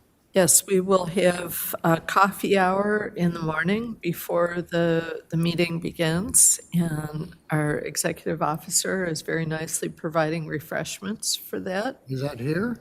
That will be in the hallway right outside, and then we'll be having a lunch that is sponsored by myself as chair. So don't miss it. I think it's going to be a very good meeting. Okay, well, we'll go on now to item 10. And I'll just note that the public comment on item 9 is going to be taken at the end of the meeting. We'll go to item 10, the 2025 board meeting calendar revision. Ms. Towers. Thank you. Members, as you recall, last month's board meeting, the board approved the board's calendar for 2025. It has since come to my attention that the facility is unavailable for the March 5th date. This is the date that the board previously adopted. As a result, I'm requesting that the previous adopted March 25th, 25 meeting date be moved to Wednesday, March 26, 2025. Thank you, and I'm available to answer any questions. Okay, Mr. Schaefer. Ms. Stowers, I am really hesitant to put into stone a calendar for 2025 until it includes one meeting at least out of Sacramento. There's a reason that there is a statute or part of our rules that 3 meetings or 9 meetings at least must be held in Sacramento, and 3 meetings can be held outside Sacramento. I'm not saying we need 3 meetings or that they have to be in San Diego. I'm saying we need at least 1 meeting, and it being LA, something I could drive to instead of fly to. I think out of respect to Member Vasquez and myself, we should have at least a meeting, and when you bring us a list of 12 meetings, all of which are here, I feel that nobody's listening. Thank you. Okay. Any other questions or comments? Mr. Vasquez. Just a quick comment. I'm glad to hear that they moved the March 5th date, because actually I had a conflict. So it works out. But to get back to the question or the comment that Member Schaefer was talking about, possibly moving it out, is it still a budgetary issue or not? Yes. First of all, the statute requires the board to meet on a monthly basis. Right. And it indicates that at least 4 of those meetings must take place in Sacramento. It does not state that we have to go to another city. In the past, we did go to another city, and that was mainly because we were hearing about tax appeal cases. So it was getting closer to where the constituents were. For the past 2 or 3 years, we've only had our meetings here in Sacramento. It is a budget issue because we would need to secure a facility, pay for security, pay for travel for, it's one thing to pay for travel for a member and a member staff, but if we're going to have a full meeting in another location, everybody on my team will have to travel as well. So it is costly. And also, we do get participation, we are embracing technology. So many are participating in our meetings via Teams or online. So we don't, our physical presence is not necessarily needed when you're using technology to get our word out. You are just proving my point. It's because we can appear virtually, staff can appear virtually. The budget issue is not as great as it was in the old days. And since I've been on the board, we had a meeting in San Jose. Was that an unofficial meeting? I thought it was an official meeting. I was actually representing the controller when we had that meeting in San Jose. We actually had a meeting in San Jose. We had a meeting in San Diego. They were basically informational hearings. They were official meetings, and they were extremely costly. And for both of those facilities, now Controller Cohen worked with the various partners to secure the facility at minimum cost. So I say this, if a member would like to have a meeting outside of Sacramento, if you can identify a facility similar to what Member Vasquez did for his informational hearing. He identified a facility, he worked with partners there, and we were able to use that facility for minimum cost. I think that Member Vasquez can get use of the chambers in Santa Monica for a meeting for free. I can get you someplace in San Diego for free. I've been told that a lot of government agencies are happy to put another government into one of their facilities and make it a more productive public community. It's built with public funds, and I don't think that's, I think if you figure out that the facility might be free and that some of our people can appear virtually, they're not needed physically, I think we can afford to have a meeting in Los Angeles or San Diego or somewhere in between.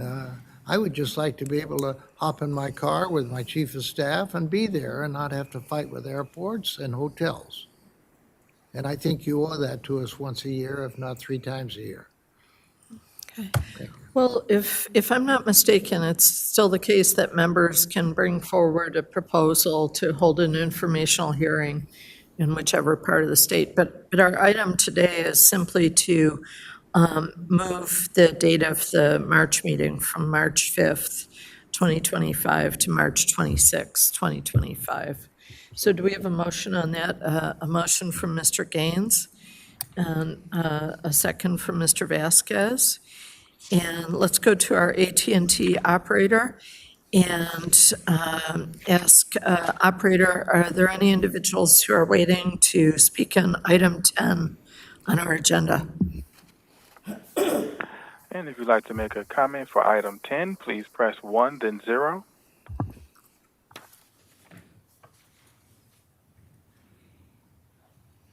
And there are no comments in queue.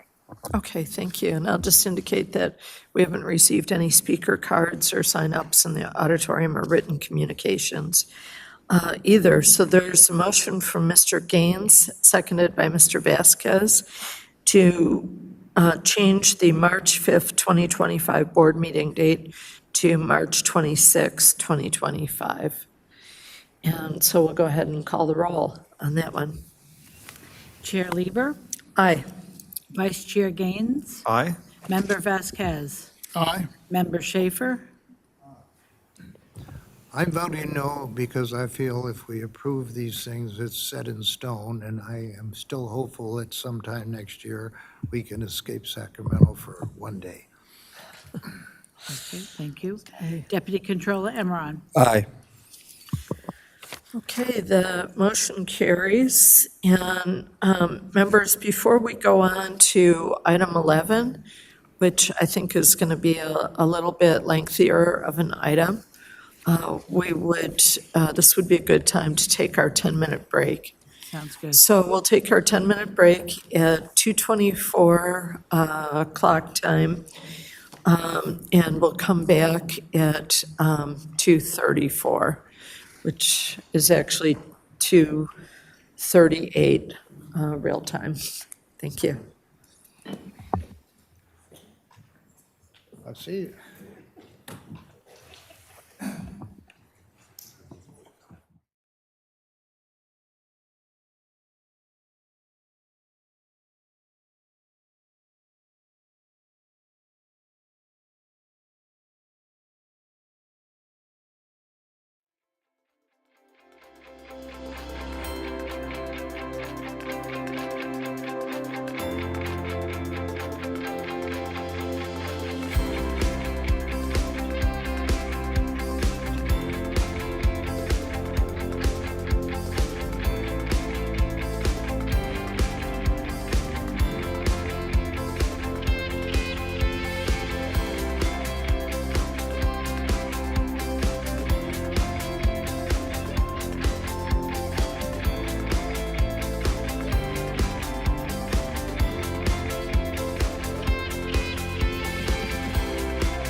Okay, we're all set to begin on the next item, which is item 11, the Strategic Organizational Transformation 2017 to present. And this will be presented by Ms. Dowers and Ms. Renati.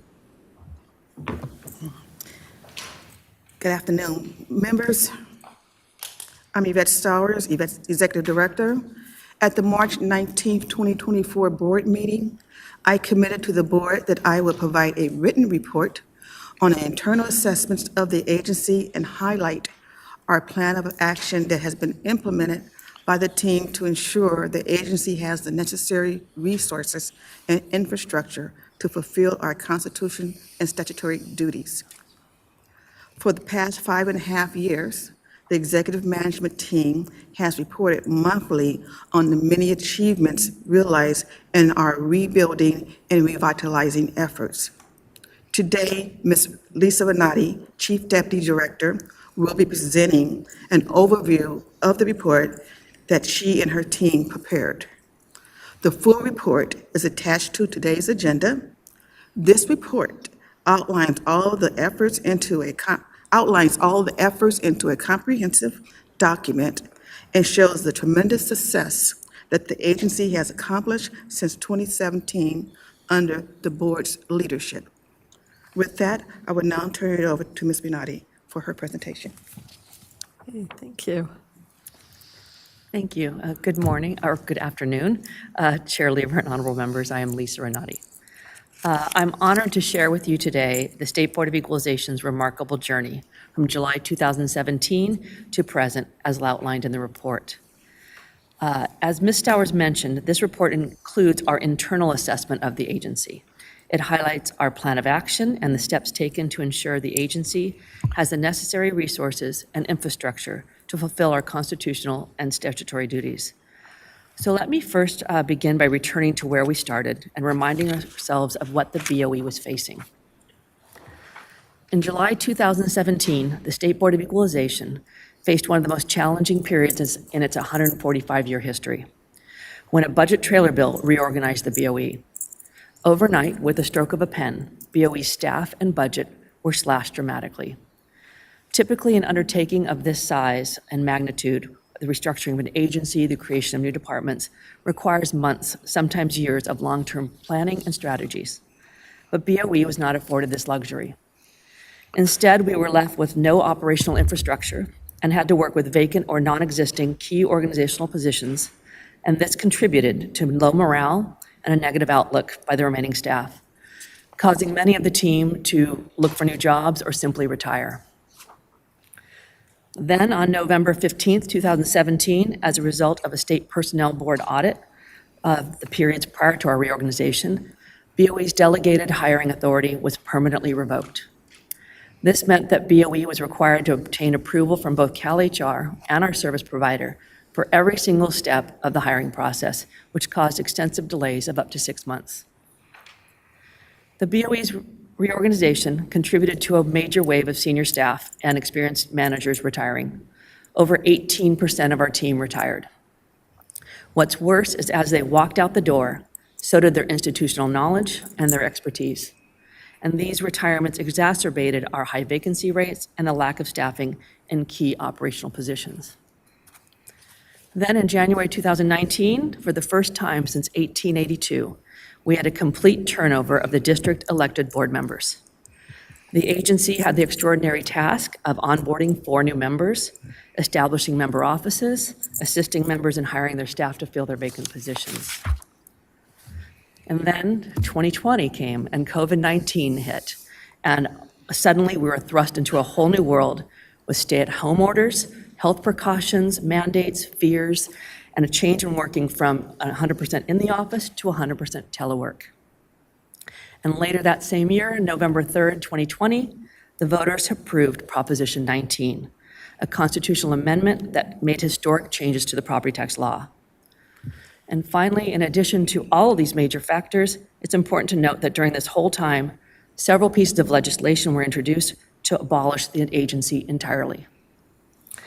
Looking back, the BOE has dealt with serious obstacles and headwinds. Some might even say the factors were insurmountable. So what did we do? The executive team performed an internal study of all operations, focusing on reshaping the organization from a traditional bureaucratic structure to a more agile and efficient flat configuration. This fosters responsive decision-making, enhances policy development, and strengthens succession planning. We identified two core challenges: addressing our workforce capacity and our agency infrastructure. Due to the high turnover and retirements, we had a large number of vacant positions, which caused unsustainable workloads for our staff. It was imperative that we focus on our workforce capacity, including strategies for recruiting, hiring, and training staff and managers, and that we also concentrate on knowledge transfer and succession planning activities to ensure we develop the next generation of property tax experts.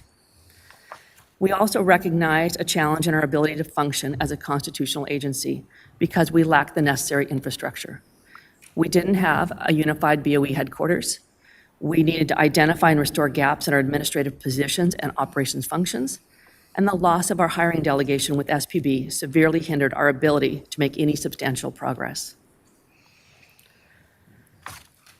The agency's 5-year strategic plan was developed using simple building blocks to establish a strong foundation for BOE's rebuilding and revitalization. The plan was designed to address both immediate needs and long-term goals. And on this slide, you can see the 3 high-level goals with clear objectives that our strategic plan addresses.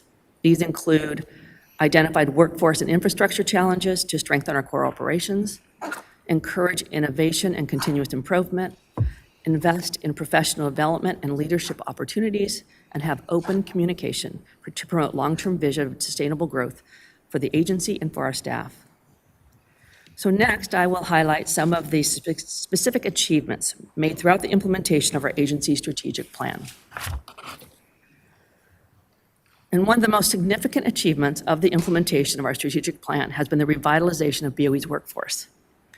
We have established a dedicated recruitment team, invested in updated materials, and expanded advertisements to attract a diverse pool of candidates to amplify BOE's career opportunities. We have filled all executive and management positions with experienced professionals and technical skill sets needed to succeed.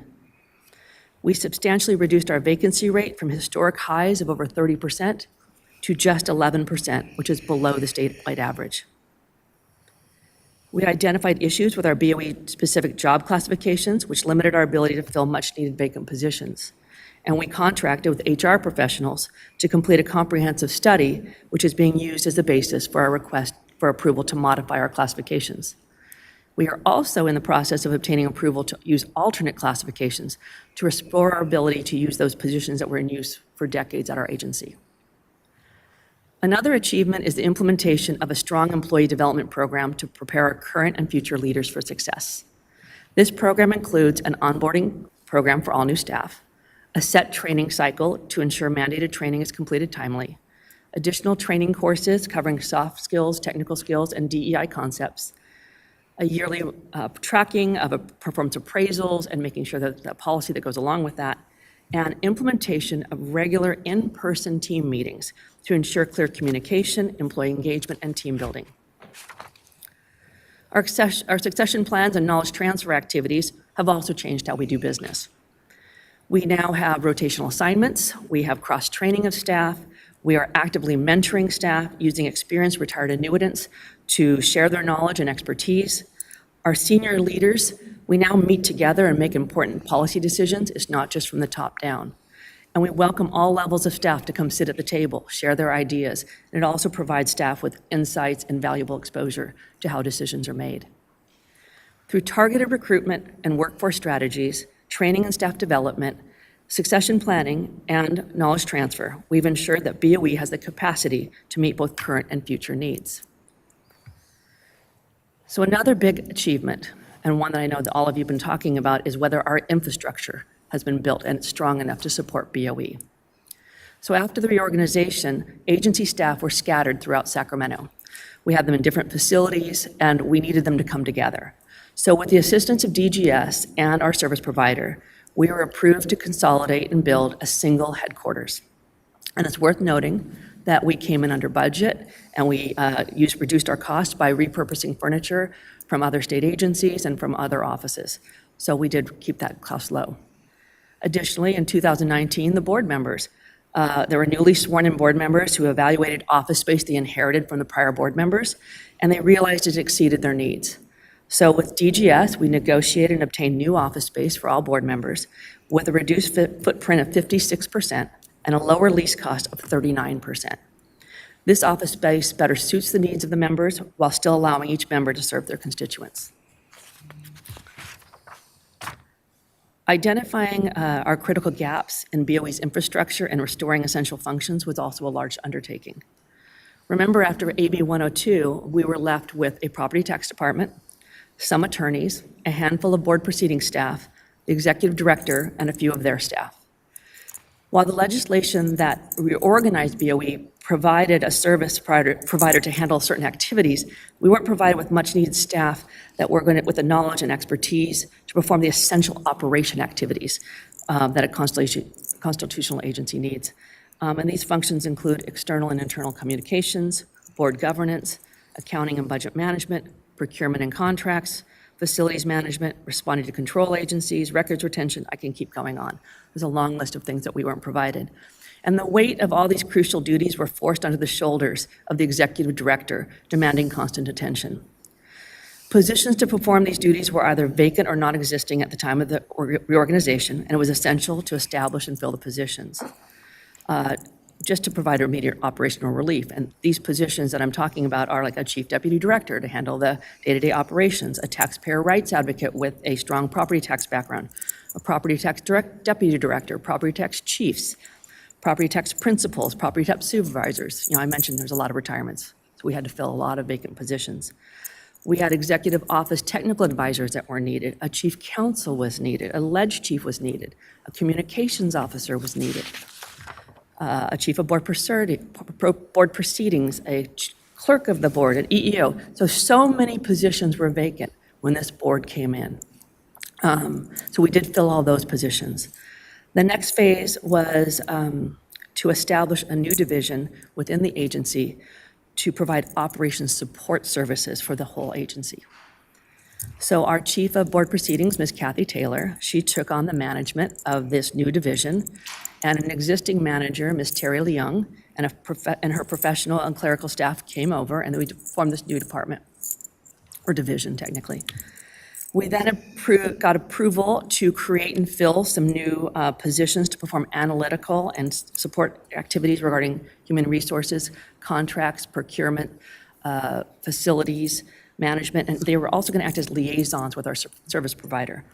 This team also provides and maintains all the data that we need for standard reporting, agency reporting requirements, mandated reporting, all the different audits that we have, and they maintain all that information. So once we had rebuilt our essential functions, we turned to the staffing needs of each unit. To meet the pressing workload demands, we strategically deployed staff and vacant positions as needed throughout the agency. This resulted in the augmentation of staffing within the Training and Certification Unit, the Legal Department, the TRA Office, and the LEDGE Research and Statistics Division.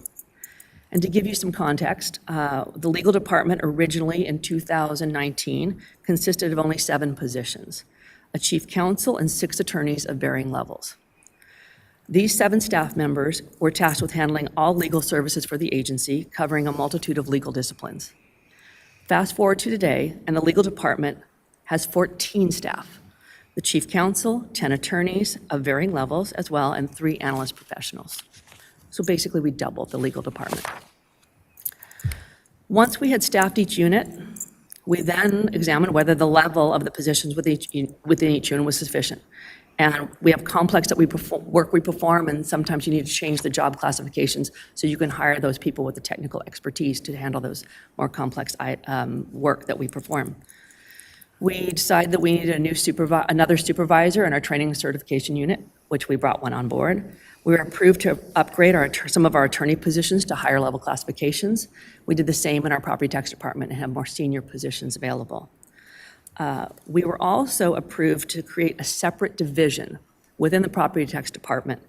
It's called the Assessment Practices Survey Division, and they're led by a newly created chief position, and they oversee the compliance audit program of the 58 county assessors. This change has allowed a more focused attention on modernizing our assessment practices survey program, and it also allows a more independent and defensible audit program. So a lot of upgrades made.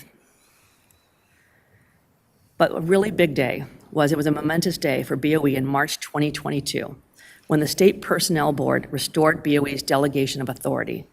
Remember, I said earlier, our delegated authority was permanently revoked in 2017. The Operations Support Services team performed an analysis of all hiring packages, and there were about 100. And the team was able to document BOE's complete compliance with merit hiring principles, demonstrating BOE's dedication to upholding sound personnel practices. The analysis was then submitted to CalHR, and after a thorough review, CalHR agreed to support the restoration of our delegated authority. And at the March 10th, 2022 meeting, the SPB adopted a resolution to restore our delegated hiring authority. It marked a significant step in the rebuilding of BOE. And to mention this month, when the BOE received a perfect 100% compliance audit report for every category examined in our latest SPB audit, SPB noted that only a few departments throughout state government have ever achieved a perfect audit, and this too is a demonstration of how far we've come. Just a second.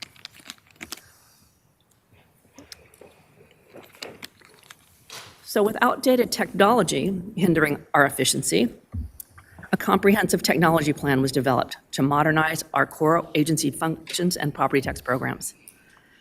So as a first step, we collaborated with our service provider to seek opportunities to leverage technology to modernize our current processes and the services we provide to California. So where in the past all of our training courses were in person, our training unit created multiple virtual training courses so that assessor staff from all over the state can access and participate in our training remotely. We have case management systems now developed to improve our property tax programs, the legal department, the TRA office, and another one for legislative bills and analyses for our legislative department. We improved management capabilities through new applications to track performance appraisals, probation reports, and mandated training. And during the pandemic, we successfully used technology to conduct our monthly board meetings. Today, we have expanded our board meeting technology so that our monthly board meetings provide more public participation opportunities, whether in person or remotely. We also leverage technology to enhance our internal and external communications. Our public website has been completely revamped to include critical information on BOE programs, particularly about Prop 19. We've updated information on our current board members. We have access to our taxpayers' rights advocate services through our website and BOE career opportunities. Through this board's leadership, we also implemented a translate button on our website for non- or limited English-speaking audiences. We have also reestablished BOE's social media presence and continue to post current content that informs the public and taxpayers about property tax matters and amplifies our career opportunities. And we created a new agency intranet to increase employee engagement and communication. And we didn't stop there. We have also initiated a long-term IT project to replace and modernize the state assessed properties board roll system. In the future, we plan to build upon this project to incorporate successes and functions for other units, analytical tools, data warehouses, and a comprehensive case management system. And while we wait for that long-term solution to fully modernize the board roll, we are working with our service provider to develop short-term solutions to streamline the process and improve data collection. So members, I think as you are well aware, we all spearheaded an agency-wide initiative focused on process improvement, involving every single unit in the agency. The activities included the review and mapping of processes, performing detailed analysis for every change, gathering ideas from staff, from stakeholders, anyone who would listen, basically trying to improve our processes. And once we created the new processes and implemented them, we've continued to monitor them for continuous improvement. And the results of this initiative were pretty amazing. Our welfare exemption unit has streamlined its processes and modernized the application process to the point where the workload has become purely transactional. Where it used to take months and months to approve an application, if all the information is provided timely, the application can be approved in less than 30 days. Our legal entity ownership program has experienced similar successes and has noticeably operated with greater speed and accuracy, ensuring any changes in control and ownership of legal entities are processed promptly. Our board proceedings division has made updated processes and created a tracking system for contribution disclosures, appeals, and ex parte notifications. And one of the units that can truly say they embrace change is our training and certification unit. In fiscal year 2018-19, they provided training to 1,500 people. Due to their updated processes, just last year they trained over 2,200 people. That's a 47% increase. These examples are just a sample of the success stories that our amazing team has accomplished by streamlining workflows, reducing inefficiencies, and modernizing their processes. And let us not forget BOE's statewide leadership role in implementing Prop 19. It also demonstrates our operational efficiency in administering California's property tax system. This board provided an open and transparent forum for collaborating on ideas and solutions with our partners at CAA, agency experts, stakeholders, the legislature, and the public. As a result, the BOE has developed necessary implementation legislation, created extensive educational materials for county assessors and the public, and helped Californians understand the new provisions on base year value transfers and intergenerational exclusions. We issued 30 letters to assessors, we published multiple fact sheets in multiple languages, and we built a dedicated Prop 19 webpage for this historic change. So the BOE's journey over these past years is a testament to the resilience and dedication of this board, our agency leaders, and our staff. We have shown that a clear vision and hard work can turn challenges into opportunities for growth. While the BOE's reorganization may have reduced the number of its programs and duties, this does not mean that it is any less important today than when BOE was enshrined in the state constitution in 1879. In many respects, the reason why the board exists today are the very same reasons that the board was conceived over 145 years ago. The importance of equitable taxation was and continues to remain relevant and essential. Through strategic planning and a commitment to service, the BOE has undergone a significant transformation to rebuild our agency infrastructure, revitalize our workforce, and improve and modernize our processes to meet the evolving demands of California's complex property tax system. And as we continue to modernize and strengthen our agency, we remain committed to serving Californians through fair, efficient, and transparent tax administration. And lastly, but certainly not least, I want to take a moment to thank the board for your strategic leadership and vision. The board's unwavering commitment to help move this agency forward on the path of transformation has been invaluable and appreciated.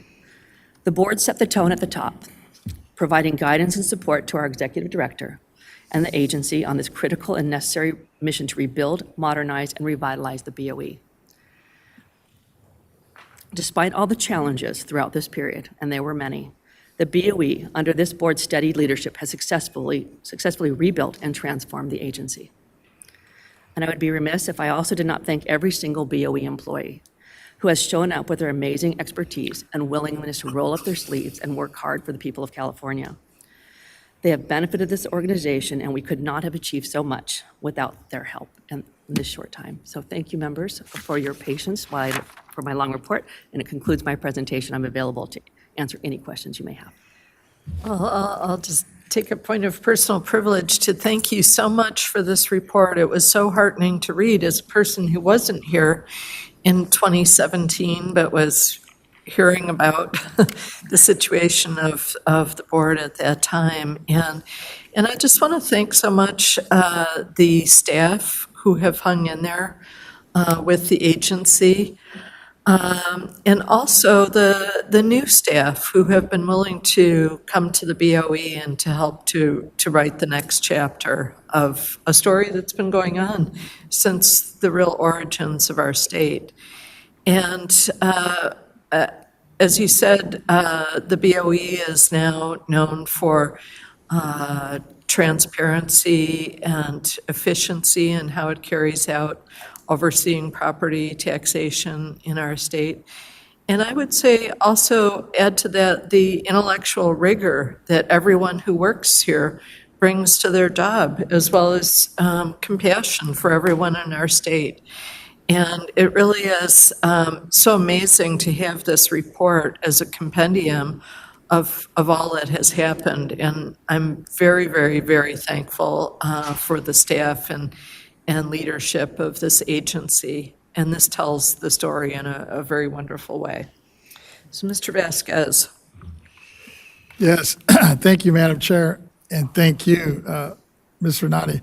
I know you weren't at the helm when we started this thing back in 2018, so a lot of it was kind of dropped on your lap, but I think you did such a fantastic job, especially with you and your staff.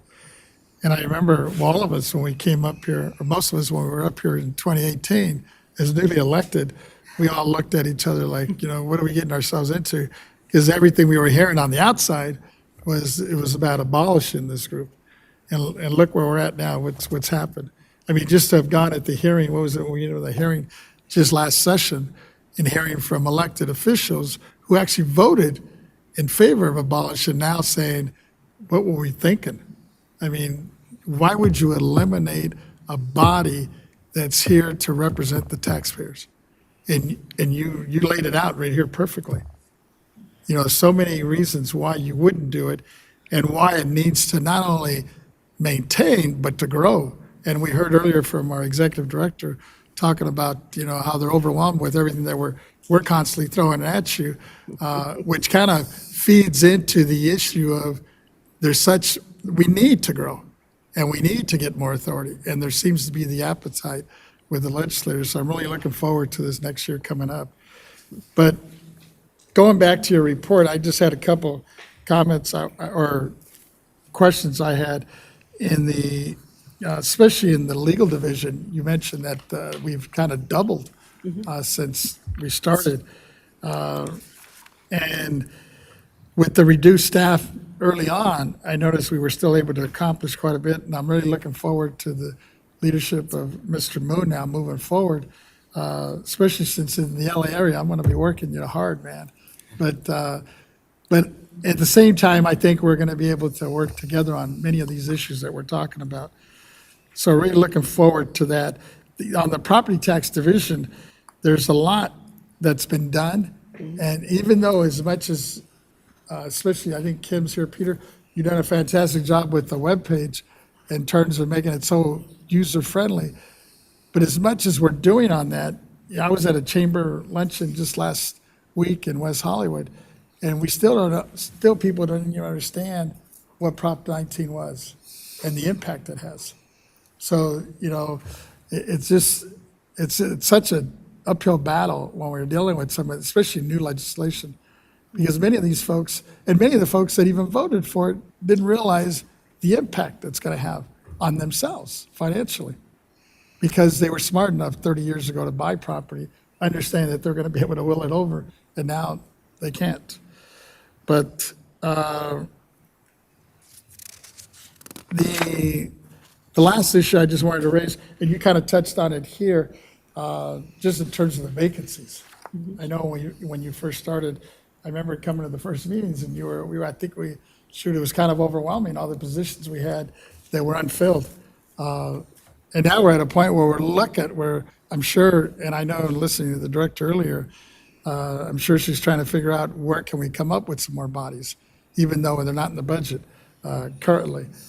But please, as we move forward, especially on the strategic plan, as you see gaps, feel free to come back and share those with us, because we need to hear it from your end, because we're constantly telling you, we need this, not really understanding the day-to-day operations, and many times, and maybe not understanding the workload that all that entails. So I'm really looking forward as we move forward, and just kudos to you and the whole staff for what you've done so far. Thank you. Vice Chair? Yeah, thank you. Those are great comments by Member Vasquez. Thank you. And just a couple areas. I wanted to highlight this State Personnel Board, recognition of 100% audit compliance. I think that's just a huge accolade, and something that we can aspire to in the future.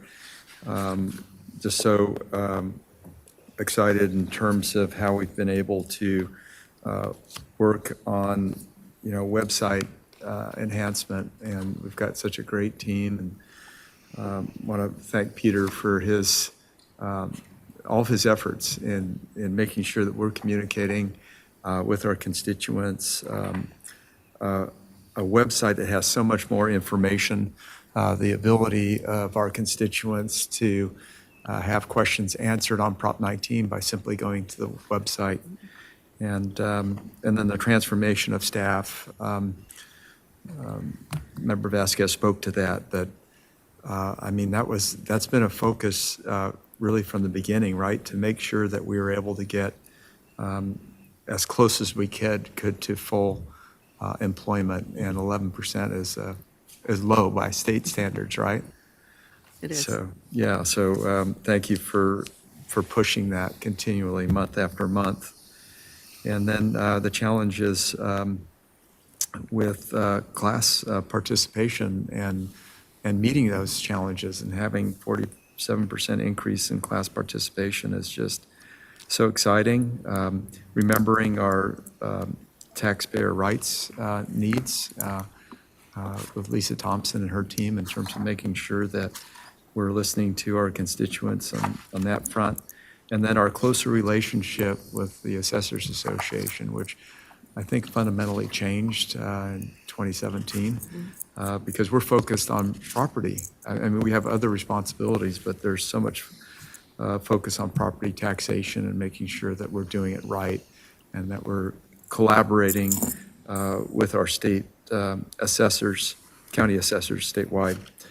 And then I think it'll be fun for us to talk about in terms of, what's the vision for the future? Because if you look at the Board of Equalization historically, I mean, we have our constitutional duties, right? And that's how it started in the 1870s. And then additional responsibilities were added to the agency for them to provide oversight. So I see that happening again, as long as we can maintain confidence with our constituents and with the legislature. We want to make sure we're communicating our role of the BOE, and we have a whole new class of legislators coming in, and I think, we can talk about outreach to them in the next year. But I think as that confidence is gained, we have this oversight ability where we might be able to help out and make sure there's accountability in government. I think we all believe in government, and we just want to, I think we all want to make sure it's implemented in the right way in terms of doing it well with expertise and doing it in an efficient manner. So thank you. Thanks to the whole team. It's done a great job. Mr. Emron and then Mr. Schaefer. Thank you, Madam Chair. I want to echo my colleagues, all my colleagues' remarks here. When you put it on paper, it just shows a remarkable journey from BOE 1.0 to the restructure, and now I call it the Renaissance era. It's the rebirth of the Board of Equalization into really just an amazing taxpayer-focused, citizen-focused, constituent-focused organization.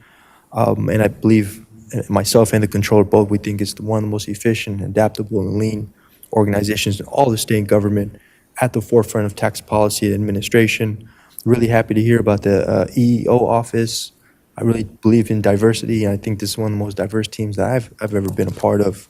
And not just in terms of thought, but just everyone that brings to the table, right? So I think that's been incredible getting through COVID, being in this new building, and then also just really, really happy to hear about the welfare exemption, the 30 days or less. I think that's an incredible feat when we think about the most pressing need for Californians and taxpayers is building housing, and I think we're doing our part in that fight. And then also the State Assessed Properties Division, I want to give a big kudos to them, always behind the scenes doing the work and making sure that we're coming to fair and equitable agreements. So it's just been incredible, and I really want to commend all the agency and all the members here just for your steady leadership too in this process. I'm really, really looking forward to what's to come. It's been a 150-year plus history of Board of Equalization, so what does the next 150 years hold? And us doing our part in passing the torch to a new generation of property tax leaders. So thank you, Ms. Renati. I want to thank Executive Director Stowers and the entire team for report well done. Thank you.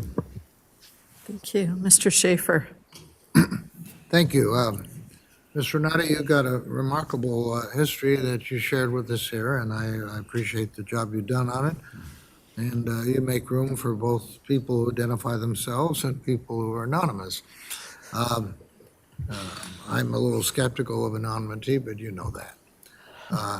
I do have one problem that I like to be efficient, and you are trying to reduce our inefficiencies. I don't think there's any realistic need for either Member Vasquez or myself, who both are more than 500 miles away, to maintain a active office here. We have an active office in Southern California where we meet with people.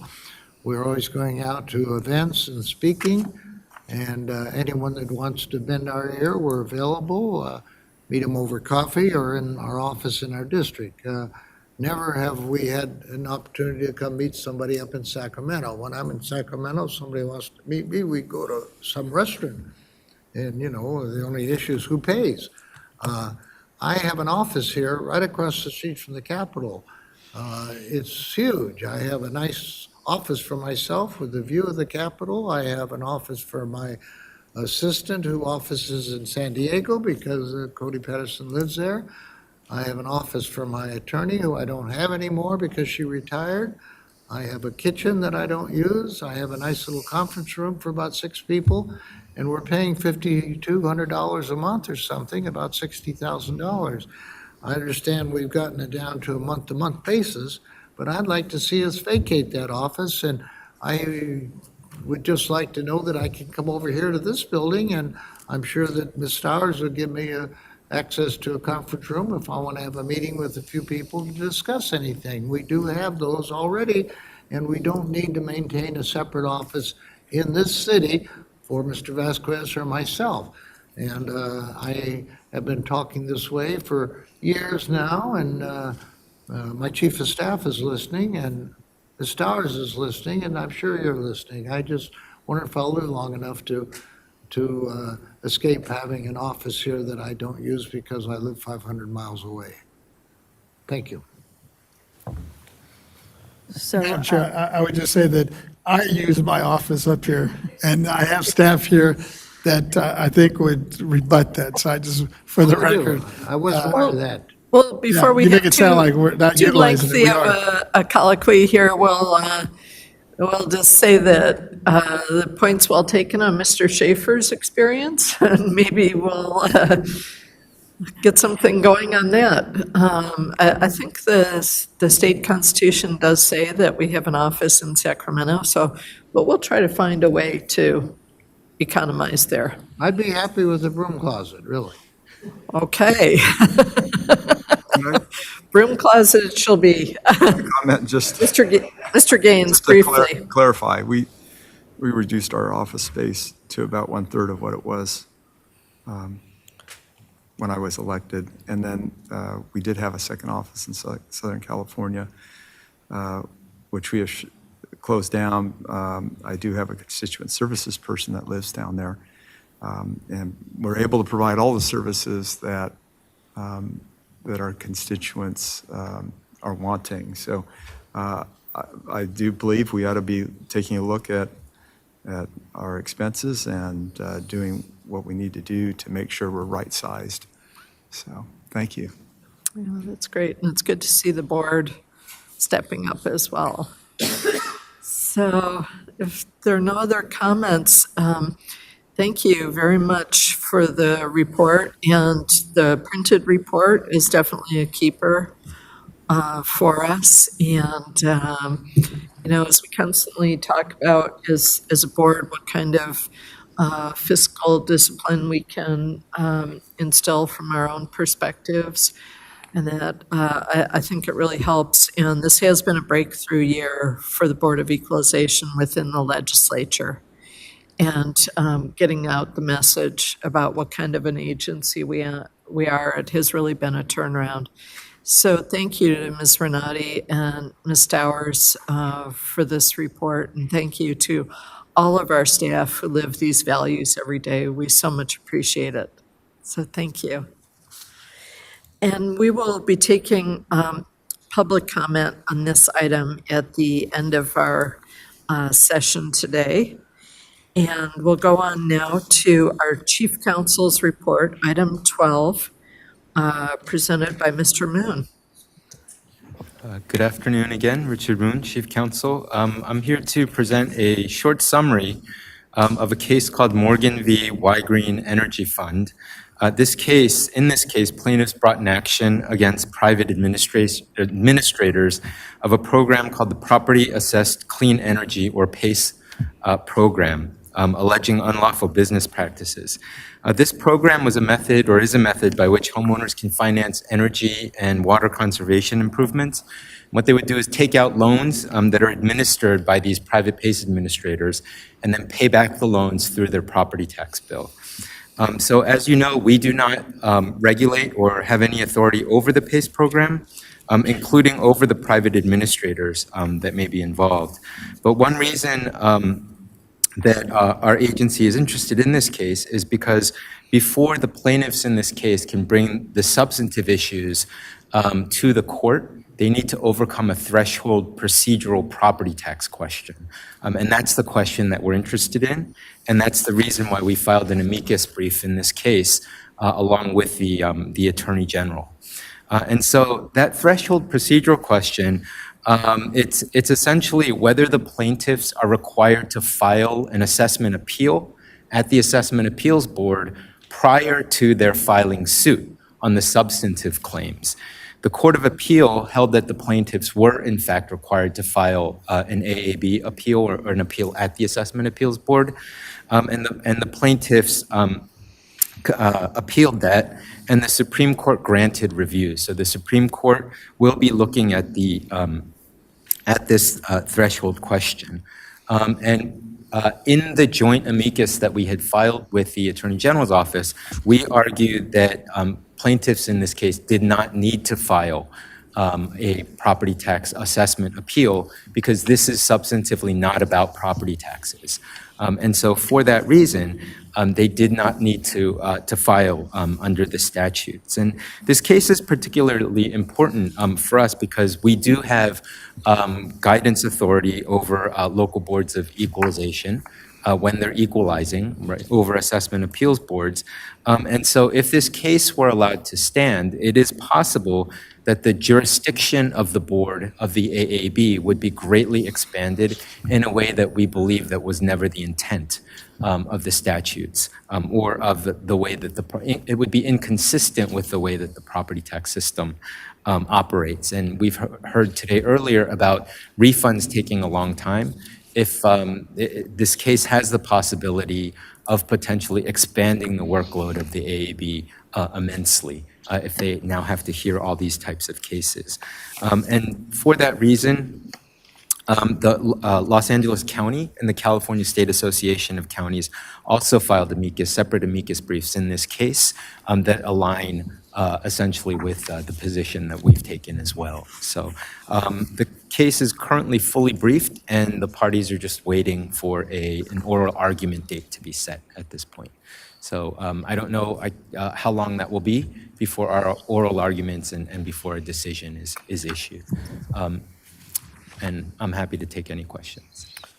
Okay, questions, Mr. Emron first, then Mr. Gaines, and Mr. Vasquez. Thank you, Madam Chair.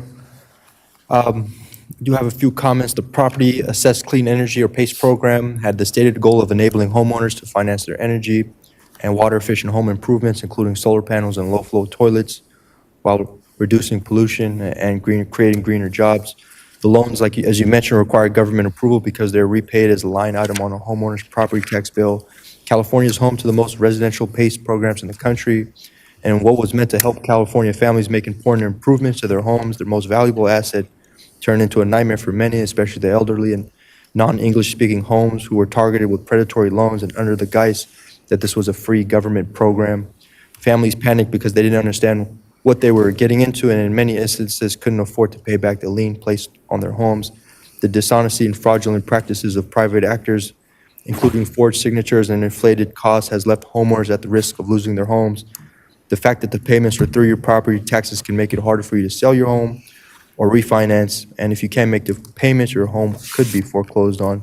So before signing a PACE contract, the controller and I urge all Californians to educate themselves with this program and take the time to understand what it is exactly offering, and most importantly, what it isn't. And also for watchdogs like the Board of Equalization, the Controller's Office, the Attorney General, to go after bad actors when they are deceptive, when they are falsely advertising, and when they misrepresent what the PACE program actually is. So I want to thank you, and I understand you're saying that we don't have any regulation or authority, but I think it's important for the board as watchdogs to be up to speed on what exactly the PACE program was and some of the bad actors that have been involved in this. So good luck in your amicus brief as well. Please keep us updated as you move forward. Thank you. Thank you. Vice Chair Gaines. There's been a lot of controversy about some of these loans and things as they relate to solar. And I've heard a lot of complaints from constituents over the years where they're on a lease, and then when it comes to selling the house, got to actually pay for the solar system. And it just seems that there needs to be maybe a legislative remedy to have that ability for that lease to be transferred to the new owner. But in the examples I've heard, it's a nut that the seller has to crack, and that might be $10,000 or $20,000 they weren't expecting. And if there's not a whole lot of equity in the home at the time of sale, that creates a real problem. So I just wanted to make that statement. Thank you. Mr. Vasquez. Thank you, Madam Chair, and thank you, Mr. Moon, for this report. And I'm very supportive and glad to see that we were able to move forward with this amicus brief. Because, in looking at this, I'm thinking about the poor victims, and there's just a lot of fraud still going on. I think Member Gaines mentioned it, and I didn't realize that there's a lot of scammers out there telling these folks, solar is free, but there is this upfront money and you'll be reimbursed through rebates. Part of it is true, but some of these programs are not what they say they're doing, especially on the reimbursement side. I was just wondering, especially now that we have this amicus out and this information, and I guess maybe it's it might be a question for Peter Kim, is getting this out on our website to make sure people are aware of it. Because I'm just thinking of a lot of the seniors and homeowners that are out there that are still being contacted or pursued or lobbied real hard to put in this great solar program, only to find out that at the end of the day, they don't own it, even after making the investment that they thought they made initially. So I don't know what we can possibly do. One, I'm thinking maybe a link of some sort that kind of shows our position and what to be aware of and how to navigate, how they can navigate this situation so they don't get caught up in one of these scams. Right. So the specific issue in the amicus brief, it's really a technical threshold for tax geeks, if you will. So I'm not sure that will be helpful to taxpayers, to sort of your average taxpayers in their sort of average situations with these kinds of situations. But I think you're correct. What sort of links and those kinds of things that we can provide, I think would be an issue for Peter and the executive director. Appreciate it. Okay. Through the chair, if I. Yes, go ahead. If I could, Mr. just, Gaines. is that an issue that we could agendize and at least explore the solar systems that people are quote unquote leasing and then getting themselves into trouble because they're not aware of all the fine print and things? Yvette Starr, Executive Director. This issue came up last month. Mr. Emron was kind of looking for to be on an agenda. Good. And after looking at the one, it's not our program. We don't have any insight over it. We don't control it. So I feel that it would not be appropriate to put it on our agenda because we're not the experts in it. I did feel that it was important for the board to know about the amicus brief, and that's why Mr. Moon provided that high-level overview. And I do believe we sent copies to your offices as well. As far as Mr. Vasquez's question on a link or something, there is a website, I was just looking for it, that basically gives the warning about these type of loans. And I think that the best that we could do, it is a state website. I think the best that we could do is link that website on our website. Just to clarify, is there a nexus with the tax exemption on solar systems Is there a nexus with the taxes? as it relates to the BOE? Oh, so you're saying because when you're buying solar, and it may be an exclusion. Or an exclusion? An excuse me. exclusion. Yes. Therefore, we could. Make the connection. Yeah, okay, now we've got. I understand what Billing you're staff saying, and I coming know up. why you just want the consumer to be aware. I do. And maybe what we need to do is, maybe even individually, speak to legislators about a remedy, because it's come up I've heard some real A lot of nasty people are being battles. scammed. And it's a consumer versus someone who's got and we're talking about business entities that have Are making a killing. zillions of there's plenty of they're legaled up. And for a consumer to take on someone like that, I think the remedy is a pathway for the consumer so that they don't have to come out of pocket. There's several issues, but one of the issues is that when you're selling your home, why are you obligated to buy the system that you leased? If you change that contract where the lease agreement ends and solar company can come and pick up the system and take it off your roof, or maybe amiably, the buyer wants that system and they continue to lease with that particular company. So, Well, before we get too far astray, because I have my own policy ideas around negotiation of purchases, a contract in the language that the purchase was negotiated and other things. But I think those are all good things to bring up individually with the legislature. But this is just on the issue of does a consumer have to go to their local assessment appeals board before they can seek other remedies? And so I very much appreciate the effort that legal staff has put into submitting the amicus brief and getting us on board with that. But I do think it would be beneficial for each of us to research that.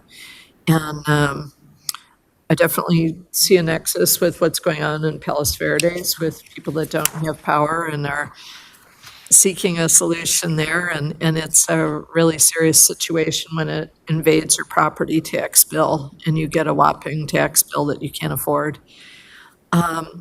So I think that's probably as far as we can go today with it. Anything else to add on? I found the website.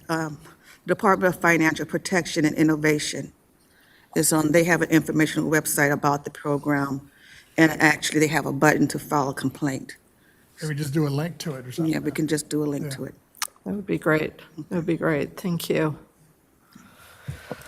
Okay. Mr. Moon, anything to say to close us out here? No, I guess just we are all eagerly waiting for the oral argument date and then eventually the decision. And when that comes out, I'd be happy to report. Great. It's in the Supreme Court now, right? It is, yes.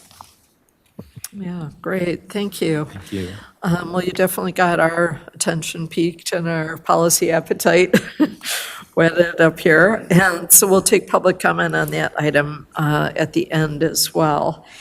And we'll go on now to item 13, our operational priorities report. Ms. Renati.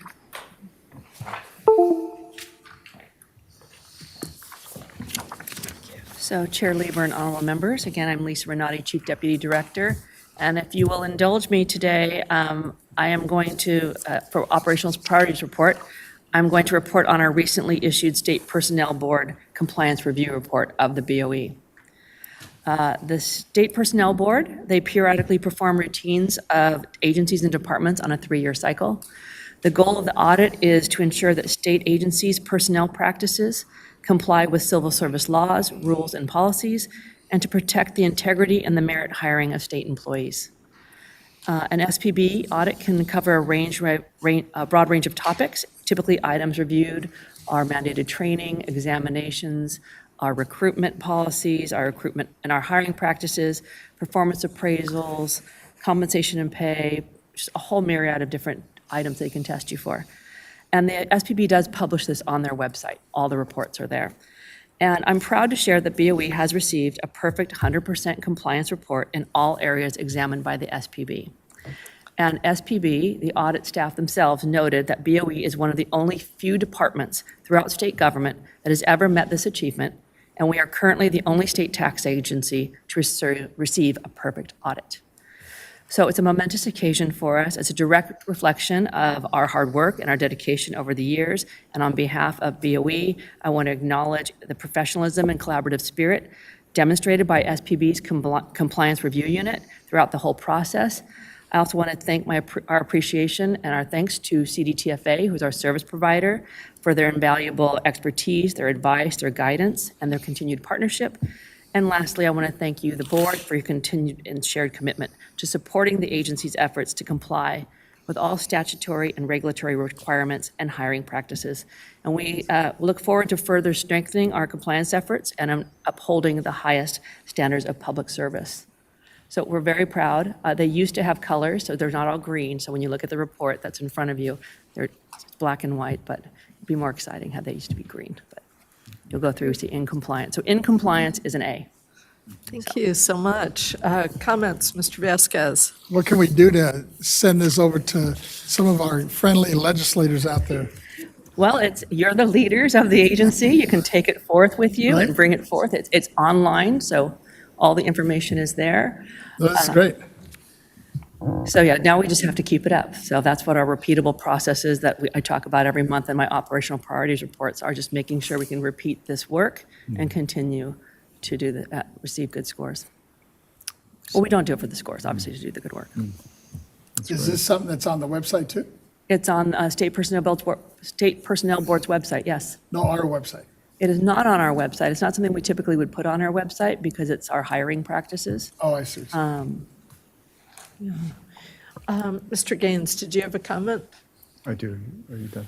Yeah, great. Thank you.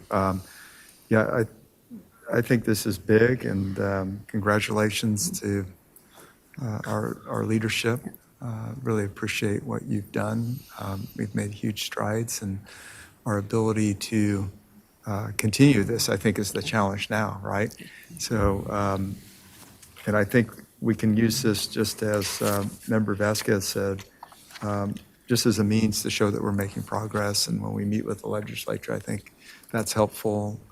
And again, we've got a lot of new members coming in, so they don't know anything about the BOE, and we have an opportunity to tell them about the progress we're making and our opportunity to work with them collaboratively. So, definitely. Thank you. That's great. Mr. Emrod? Yes, thank you, Madam Chair. I just want to also give my flowers to everyone involved in this process. It's a really big deal, so just everyone keep going, and that the work is showing clearly. Thank you. Yeah. I have nothing. No comments? Yeah, I'll just add on to say that there are so many actions behind getting something like this done. So congratulations on this success. And we really appreciate your efforts that went into this for the entire agency. So thank you. Thank you. You should have heard the hoops and hollers. So I love it. Thanks. I love it. Thank you.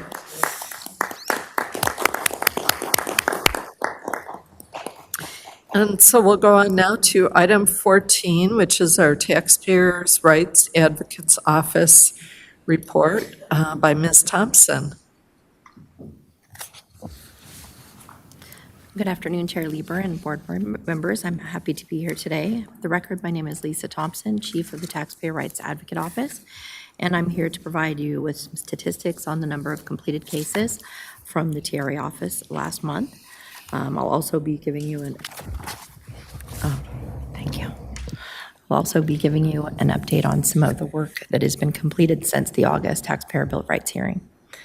So as far as completed cases, we completed 31 cases last month. 11 were in Vice Chair Gaines's district, District 1, 7 in Chair Lieber's district, District 2, 7 in Board Member Vasquez's district, District 3, and 6 in Board Member Schaefer's district, District 4. 6 were from the administrative category and 25 from the valuation category. The memo that is attached to the public agenda provides additional details on the topics. However, the topic with the highest number in the administrative category was 2 completed cases from creating and mailing of tax bills. And for the valuation category, the topic with the highest number was exclusions from reassessments at 8. Of those 8 exclusion cases, 5 were from transfers between parents and children, and 3 pertains to base year value transfers for seniors. I'd also like to inform the board members that our office had reached out to each person that submitted written comments at last month's Taxpayer Bill of Rights hearing to thank them for submitting the comments, and also providing a link to the webcast in case they were not able to listen to the board meeting at the time. Our email identified the beginning and ending timestamp of the webcast where the written comments were read into the record, as well as remarks being made for those comments. Additionally, for the taxpayer that had concerns about taxes on his vessel's boat and tax on alcohol, we provided him with information about the assessment of vessels for property tax purposes, as well as for the alcoholic beverage tax. As to the reference for the specific R&T code sections that specify the 20 cents per gallon for wine and 30 cents per gallon for sparkling wine. As we complete our work for taxpayers that submitted comments orally at the meeting or in writing, we will update you at future board meetings as those are completed. And that concludes my update. I'm happy to answer any questions that you may have. Thank you. Any questions? Mr. Vasquez.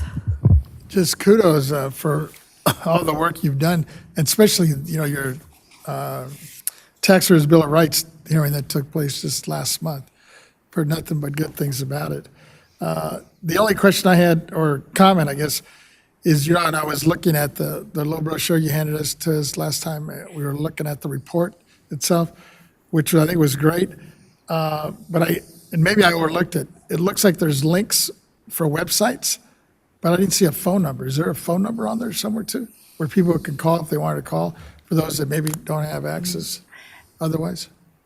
So if you're referring to how to make contact with our office? Yeah, on that brochure, just on the flip side, it had. Oh, for the annual report. Yeah, it had it had websites to, hit, or to, if you wanted to email info, but I don't think I saw a phone number. Yeah, so yeah. I could have missed it though. Yeah, I know. So the last month that we would have attached the actual annual report to the public agenda notice, since that is the basis for the Taxpayer Bill of Rights hearing. There are links to various things actually in that annual Bill of Rights hearing, but I'm not sure if the link stayed for that agenda item, but we do have contact information for our actually office. It'll have a web contact and location, as well as a phone number. And I'm sorry, I don't remember if it's on the inside cover of the back or if it's on the back, but it is in there.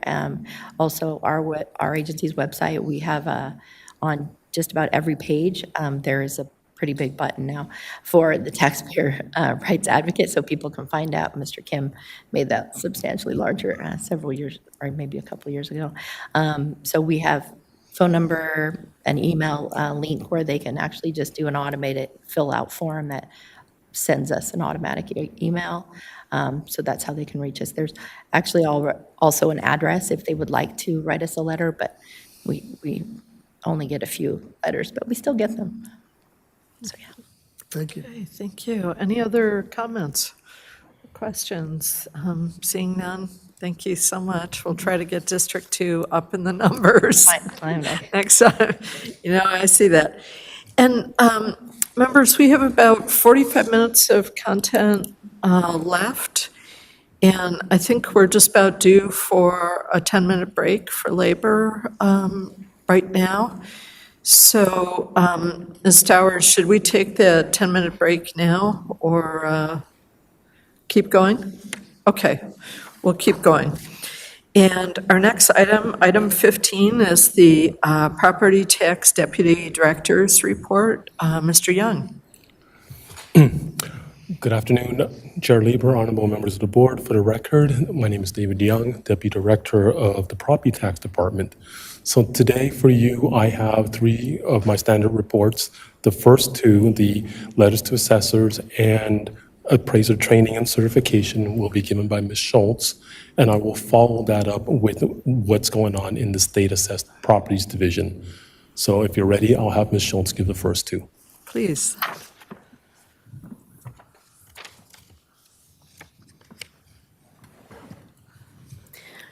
Good afternoon, Chair Lieber and honorable board members.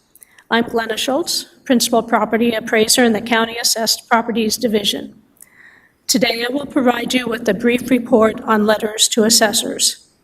Attached to this month's agenda is a memo on letters to assessors, which provides a list of the LTAs that have been issued since our last board meeting.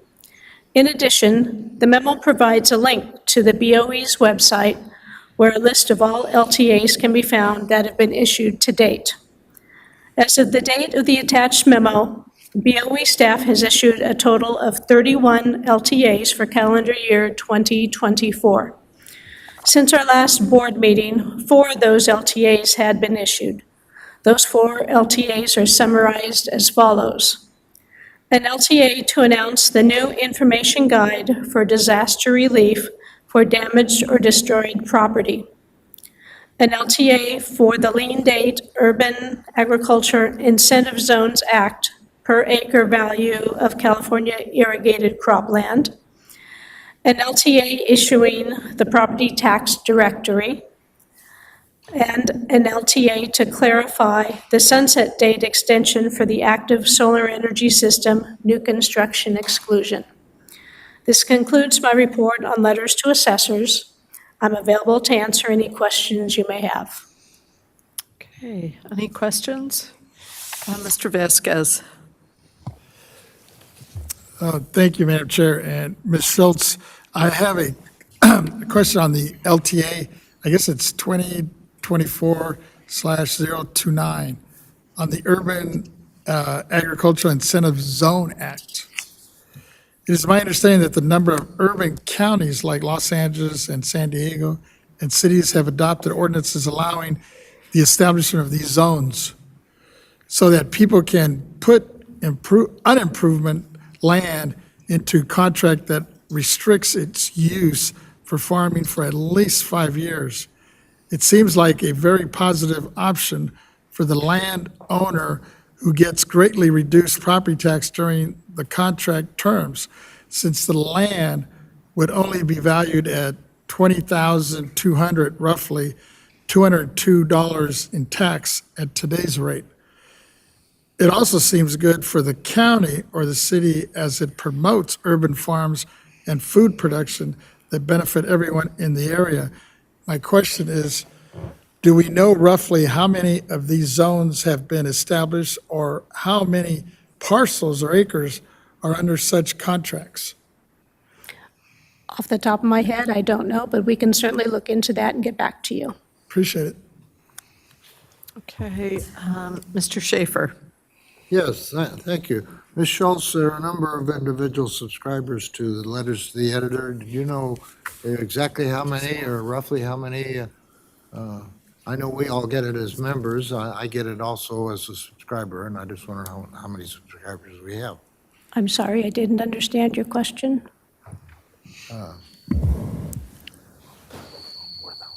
I think, Member Schaefer, we answered this, and it was about 4,500 subscribers? Yeah, it's a little over 4,000 right now. It goes up and down as more people subscribe, and some people actually do unsubscribe. So it's a little over 4,000. Doesn't cost us anything. It's all electronic. It's all electronic. Yeah. Yep. wonders of modern age. We don't have anybody that demands paper subscription? We have not issued hard copies as a matter of course for quite a while. I think we send some of them out to, do we send them out to anybody left in LTAs? I don't think so. not It's all anymore. electronic now. Oh, that's good. Thank you. Okay. Any other questions? Okay, seeing none, we could go on to the next part of this, our next sub-item. Okay. I will now provide a brief report on the BOE's appraisal, training, and certification program. For the 2024-25 fiscal year, BOE staff has scheduled 31 classes and 2 workshops. In addition, 8 classes have been scheduled using instructors from county assessors' offices. Since the beginning of the fiscal year, the BOE has taught 8 classes. We continue to offer our existing online basic training courses available through American River College and California State University, Sacramento, as well as online courses and self-study training sessions available on the BOE's website. This concludes my report on training and certification. I'm available to answer any questions. Any questions on the training and certification? Okay. Seeing none? Good job. Thank you. Yeah, that's great. Thank you. Thank you.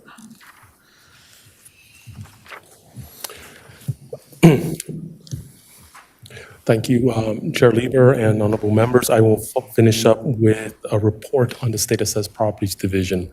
So there's 3 main things they're working on right now. The first of which is we're halfway through our audit season. The audits were started earlier this year. All the field work has been completed. Staff is right now analyzing the data that they collected, and they're finishing writing up reports. So all the audits that have an actual audit change will be brought before the board for the board's action and adoption. And there may be some coming up by the end of this year, but the majority will be the first part of next year. The second thing the State Assessed Properties Division is working really hard on is the assessment appeals. With your action this morning of the 16 that were on consent item and the one from the month before, that leaves us another 16 left to go. So we had 33 as of this year. So we got 17 done, we got 16 more to go. Staff is starting their first, their audit conferences next month, and our goal is to get as many before the board by November and December, which is when they have to be actually heard and had action taken on. And the very last thing that I wanted to bring up is that the staff is also working on the PRC, the private road car rule, which the board has adopted. Bills are on track to go out by October 15th. So in about 3 weeks or so, things are looking good. We anticipate actually getting them out probably a little bit before. So that is the 3 main things that is occupying the State Assessed Properties Division right now. I'm available for any questions you may have. Mr. Gaines, did you have a question? Yeah, if I could, just clarification of county surveys or audits. Sure. I was getting complaints from some county assessors, this goes back a couple of years, okay, about the nature of the questions asked. And they felt that they weren't helpful because at least the assessors I was talking to, they liked the fact that you come in and audit. Mm-hmm. But some of the feedback I was getting is they're asking the wrong questions. And I think part of that had to do with we've been doing a lot of hiring, and so you had people that didn't have as much depth.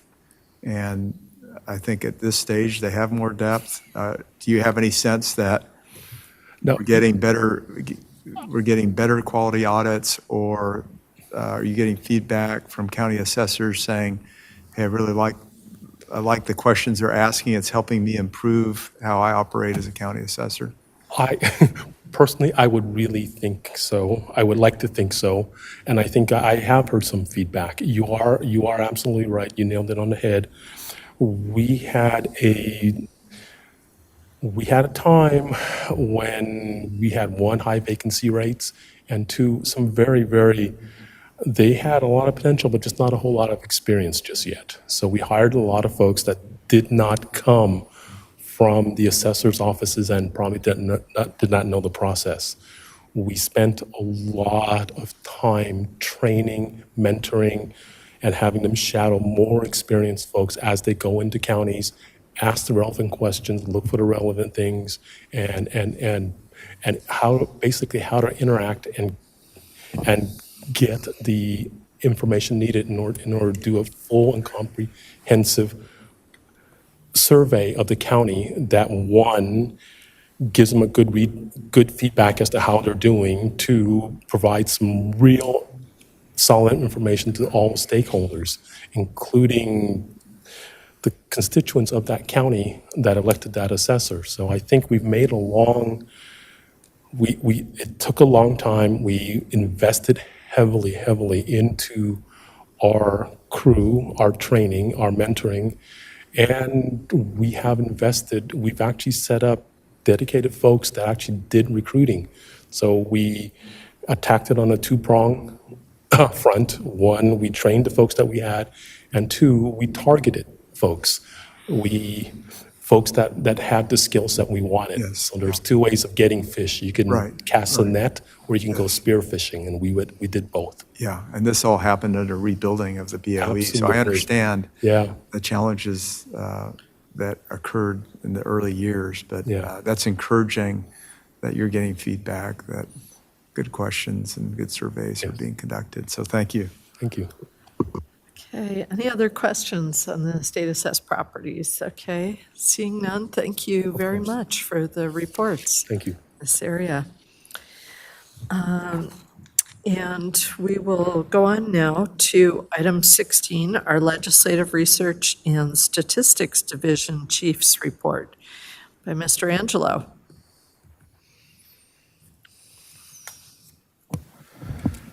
Good afternoon, Chair Lieber and members. Ted Angelo with the Legislative Division. I'm going to keep it brief. It's been a long day, but I do want to give an update as we start winding up the end of session timeframe for the governor to take action on legislation, being a 30-day window from the end of session. I do have, since my last update that goes to the board members and staff, there has been good news on the front that both of our sponsored bills, SB 1527 and 1528, were both signed by the governor. So 1527 is the bill that extends the low-value ordinance exemption that we discussed in depth at earlier meetings this year. And also 1528, which has a number of code cleanup sections for CDTFA, but also has a number of provisions that we wanted to update for electronic filing, in the alcoholic beverage tax program, notice of determination and jeopardy determination, and also requiring the electronic filing of supplemental reports, including schedules from the ABC alcoholic beverage licensees. None of those had any controversial components that had originally been reviewed by interested parties. So all of those, it's all good news, and we're pleased, and I'm pleased to report that those have been signed by the governor.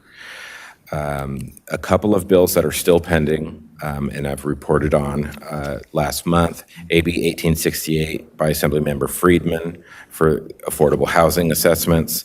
It's still pending with the governor. AB 1879 by Gibson for the electronic signatures that expands the ability for different types of transactions to be handled with e-signature. That was signed by the governor just a few weeks ago, not even that. There'll be more on that, I believe, tomorrow as to how that will take place by Mr. Young. So I will not go into detail about that today. I'm just kind of giving an update on what's been signed and what hasn't.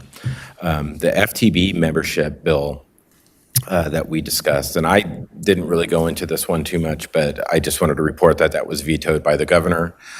He had a veto message on that bill, and it also states in that veto message that he felt that the bill was unnecessary and that for decades, the Franchise Tax Board has been served by a 3-member panel responsible for overseeing the collection of tax revenue, and that expanding the board membership to include 2 constitutional officers that do not perform any tax policy or tax administration duties will create inefficiencies and increase costs without any clear benefit to taxpayers. So that's a pretty strong statement from the governor on that particular measure, and usually when any governor writes something like that, it doesn't usually come back the next year, in my opinion. But, anything's possible. So on 2353 Ward, that bill is still pending, and that's for delinquencies. We talked about that one last month. So that's still pending. And also AB 2897 for the welfare exemption is also still pending. Those, I don't have a feel on how minor costs involved in those, but also not necessarily non-controversial in terms of tax deferment for the welfare exemption. I know Mr. Vasquez asked about that one last week. There is no known opposition to that bill. You had asked last month about if the assessors had removed opposition. They had removed opposition, but the tax collecting entities that are responsible for the delay of the collection, they don't have a position on it officially on the floor. And I've seen nothing going, on the file going to the governor asking, with any concerns. So I just wanted to acknowledge what you had brought up last month, as nothing has changed on that front from my perspective.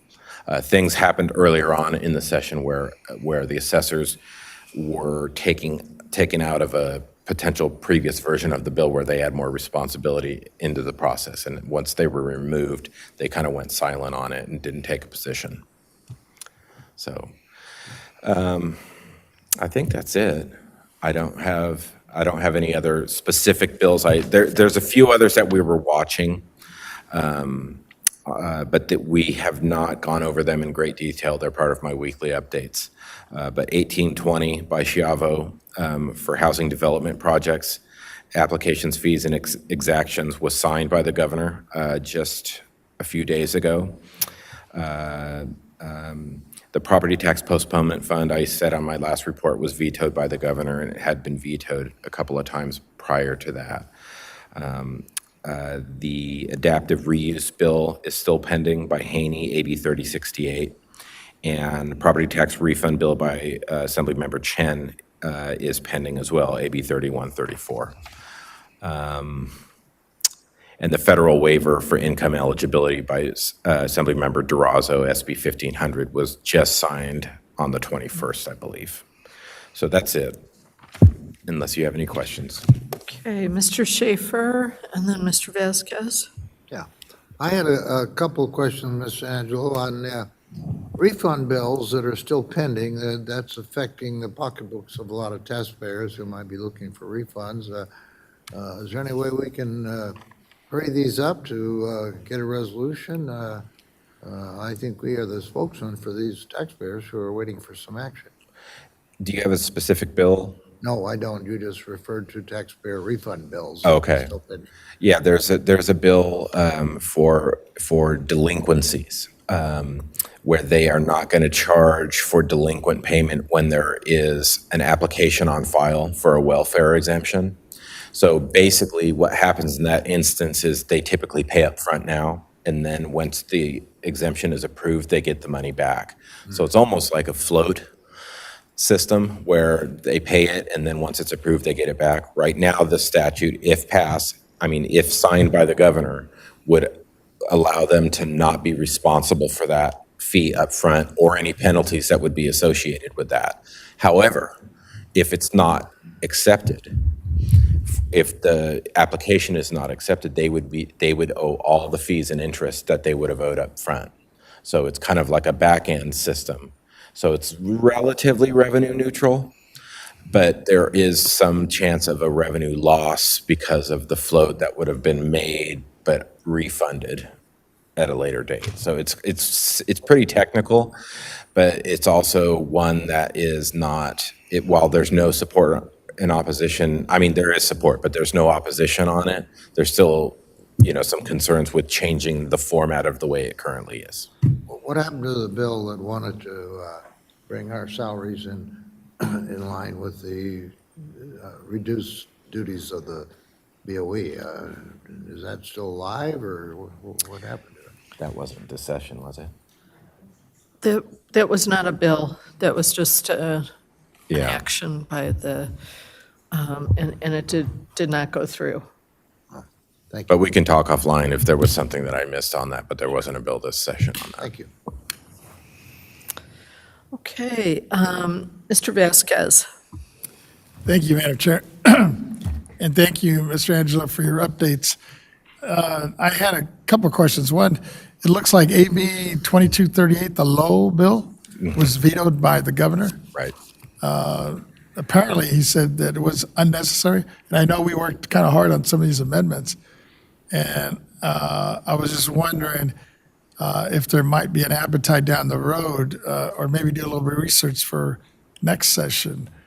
Because I still think it made a lot of sense. I think it's just, the issue is maybe who sits on, or who oversees it now. Right. Those two Well, tax entities. The veto message I just read to all of you basically just said why he didn't believe it was necessary to add other constitutional officers that don't have tax policy expertise to the BOE board that's been doing, the FTB board that's been doing its work for centuries. So I don't believe, and remember, this started with replacing the chair of the BOE. And through your due diligence of the board and expressing why that, in your opinion, was not a good idea, that was removed from the proposal right away. So the expertise of the BOE chair sitting on the FTB board was removed as an issue early on. Then they came up with new ideas to add the lieutenant governor and the treasurer for different reasons. And that was not seen as persuasive to the governor pursuant to the message I just read. Which, I have no problem with that. I'm just wondering, moving forward, if it doesn't make sense to still use that body, which he seems to be real comfortable with, Franchise Tax Board, to oversee at least these two other entities that have no oversight. CDTFA and OTA as an example. Yeah, I want to opine on that. I know it's not agendized, but I just kind of throw it out there, maybe we should revisit that down the road. I think the governor was so clear in an aversion to adding members to a well-functioning franchise tax board that I think we would have a very hard slog. Well, I'm not saying add, leave it alone. Let's leave it alone. I'm saying give it added duties. I think he was objecting to us. It's something that we could discuss in adding the to future, the board. but there wasn't an appetite there for that part of the issue The either. oversight proposals that you're referencing that didn't make it out of the legislature this year were vetted, and they were discussed, and there were pros and cons on both sides as to why they thought it was a good or not necessarily a timely proposal. So I'll leave it at that. Whether there's an appetite to have another body look into those kinds of things, I think you'd run into cost issues if you were starting to put new duties on the FTB to do oversight. But again, I don't want to get into that hypothetical. I'm just answering to the best of my knowledge. I think the only thing that we know for sure about next year is that there isn't going to be any money available next year either. No, So- I don't think, obviously, I don't think we should look at anything that's going to have a financial impact. And I don't think it does if you're just talking about, oversight. And we're not talking about adding any other meetings when they have their meetings already scheduled. Right. You're just adding a couple items to their agenda. But Yeah, that could be another discussion. And then, Less of a deficit's more money, though, right? right? And then I noticed he did sign, God, I want to say about 32 bills that are going to have an impact on affordable housing. He finally got out and signed those. And I'm just wondering down the road if, maybe something we might want to agendize later at another meeting, the impacts those might have on tax, because a lot of them are going to have some exemptions, right? I'm just curious, we might want to take a look at that, at another board meeting down the road. Right. I think it's good because, that's an issue that obviously every year we're falling further and further behind. So it's refreshing to hear that at least he jumped on board on 32 Right. of those bills. And in that vein, he also had a press event in San Francisco late last week or over the weekend about implementation of Prop 1 and affordable housing. Yes. So I just wanted to make note of that because that isn't specific legislation, but it was also tied to part of his signing of other legislation for affordable housing. And also, the Legislature Revenue Tax Committee is having a hearing on October 8th, back to our prior point, on oversight of the other tax agencies such as CDTFA and FTB, OTA, Office of Taxpayer, Appeal. Office of Tax Appeals. I'm getting the acronyms. Sometimes they escape me. So Well, that's good to hear. So it is. They are taking a look at that from Assembly Revenue Tax Committee informational hearing. Okay. And Mr. Emron? Thank you. It's exciting. I think we have about a week left, several hundred bills, so looking forward to your next update too. And I just want to throw this out to the board. And I don't know if you've done this before, but if we meet in December or maybe January and just kind of throw out some legislative proposals or packages that we can work with you to see what we really want to target in terms of affordable housing, property taxes, and tax administration. If we can do that on the agenda in December or January, but I'll work with the executive director and the chair to see if there's an appetite so we can just brainstorm and take some public input as well to see what we want to target when the session starts in January. Thank you. I appreciate that sentiment, and all of your policy concepts go through the executive director, and we discuss them. So I just wanted to be clear on that, but I like the sentiment. Because we kind of do it piece by piece throughout the year, right? Mm-hmm. But like Senator Gaines had a good one with the solar program as well, the contracts.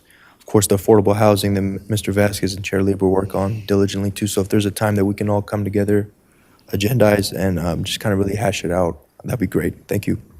Thank you. Excellent. Well, thank you very much for this report. It's always interesting this Yes. last couple weeks.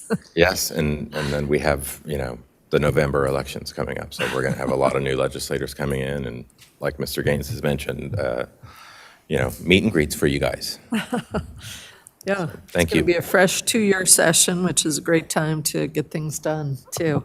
So thank you very much. And we are now going to go to public comment for our executive director's reports, items 9 and 11 through 16. We don't have any written comments nor comment cards from people who are present in the auditorium today. So we're going to go to our AT&T operator to ask, operator, is there anyone on the line who would like to make comments on items 9 and 11 through 16? Certainly, and if you'd like to make a comment, please press 1, then 0.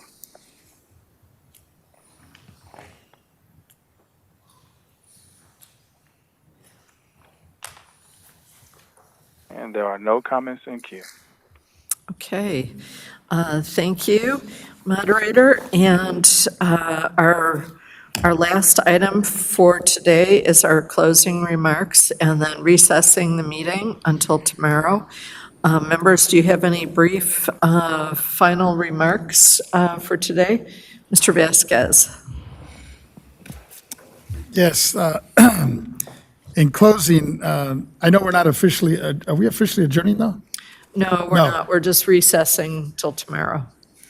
So is it appropriate, I just wanted to mention a couple folks in my district that passed away, is to do it now? Certainly. Okay. Yeah, I'm sad to say that, and I think Member Schaefer mentioned it earlier, that, you never know when your last day is going to happen.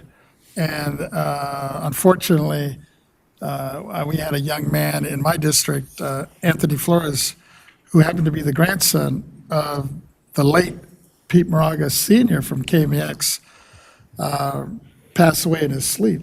The poor guy was only 50 years old. He was born and raised pretty much in the West Side, but was living in Arizona his last 10 years.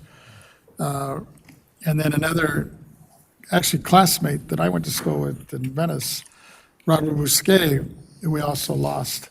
Young activist, more in the construction field, that we also lost 2 weeks ago. So I just wanted to put those out there, and then we'll continue tomorrow. Thank you. Thank you so much. And as always, we would appreciate you conveying the board's condolences to the families. Anyone else with a quick one? Mr. Emron and then Mr. Schaefer. Yes, in San Francisco this past Saturday, the controller, myself, the lieutenant governor, Mayor London Breed, and former Mayor Willie Brown, we attended the memorial services of a Teddy Fang of the Fang family, Florence Fang's son, who passed away at the age of 61. It was an incredibly emotional ceremony. He also passed away at a very, very young age. But as some of you from the Bay Area know, the Fang family is very, very, the philanthropy they do, the community gardens that they've put together to try to feed families, and it was just an incredibly moving ceremony. May he rest in peace. It was at the Third Baptist Church, too. It was a very historic church.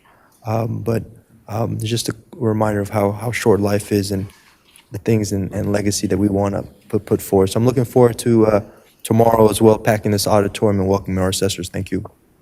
Thank you. Mr. Schaefer, did you have?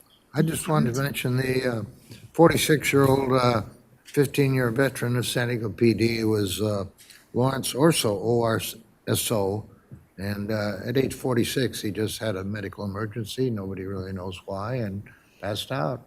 We all have a life expectancy of 80 or so, but, we don't necessarily get there. Thank you so much, and if you can convey our condolences to the officer's family and the Fang family as well for their many charitable acts. Mr. Vasquez. And I forgot to mention, actually, when Mr. Enron mentioned attending a funeral, I had the opportunity to attend, and last month I mentioned it, the death of former city council member and assembly member back in the day, Richard Alatorre. But at the service, one of the pallbearers was Joaquin Torres. I didn't realize that was his godparent or his godfather as a kid. So, it was sad that it happened on that occasion that we were there, but it was a real good celebration.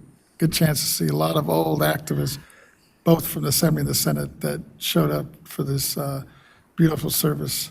They even brought back the Cardinal Mahoney to do the service. It was really great. Thank you. That's great. Thank you.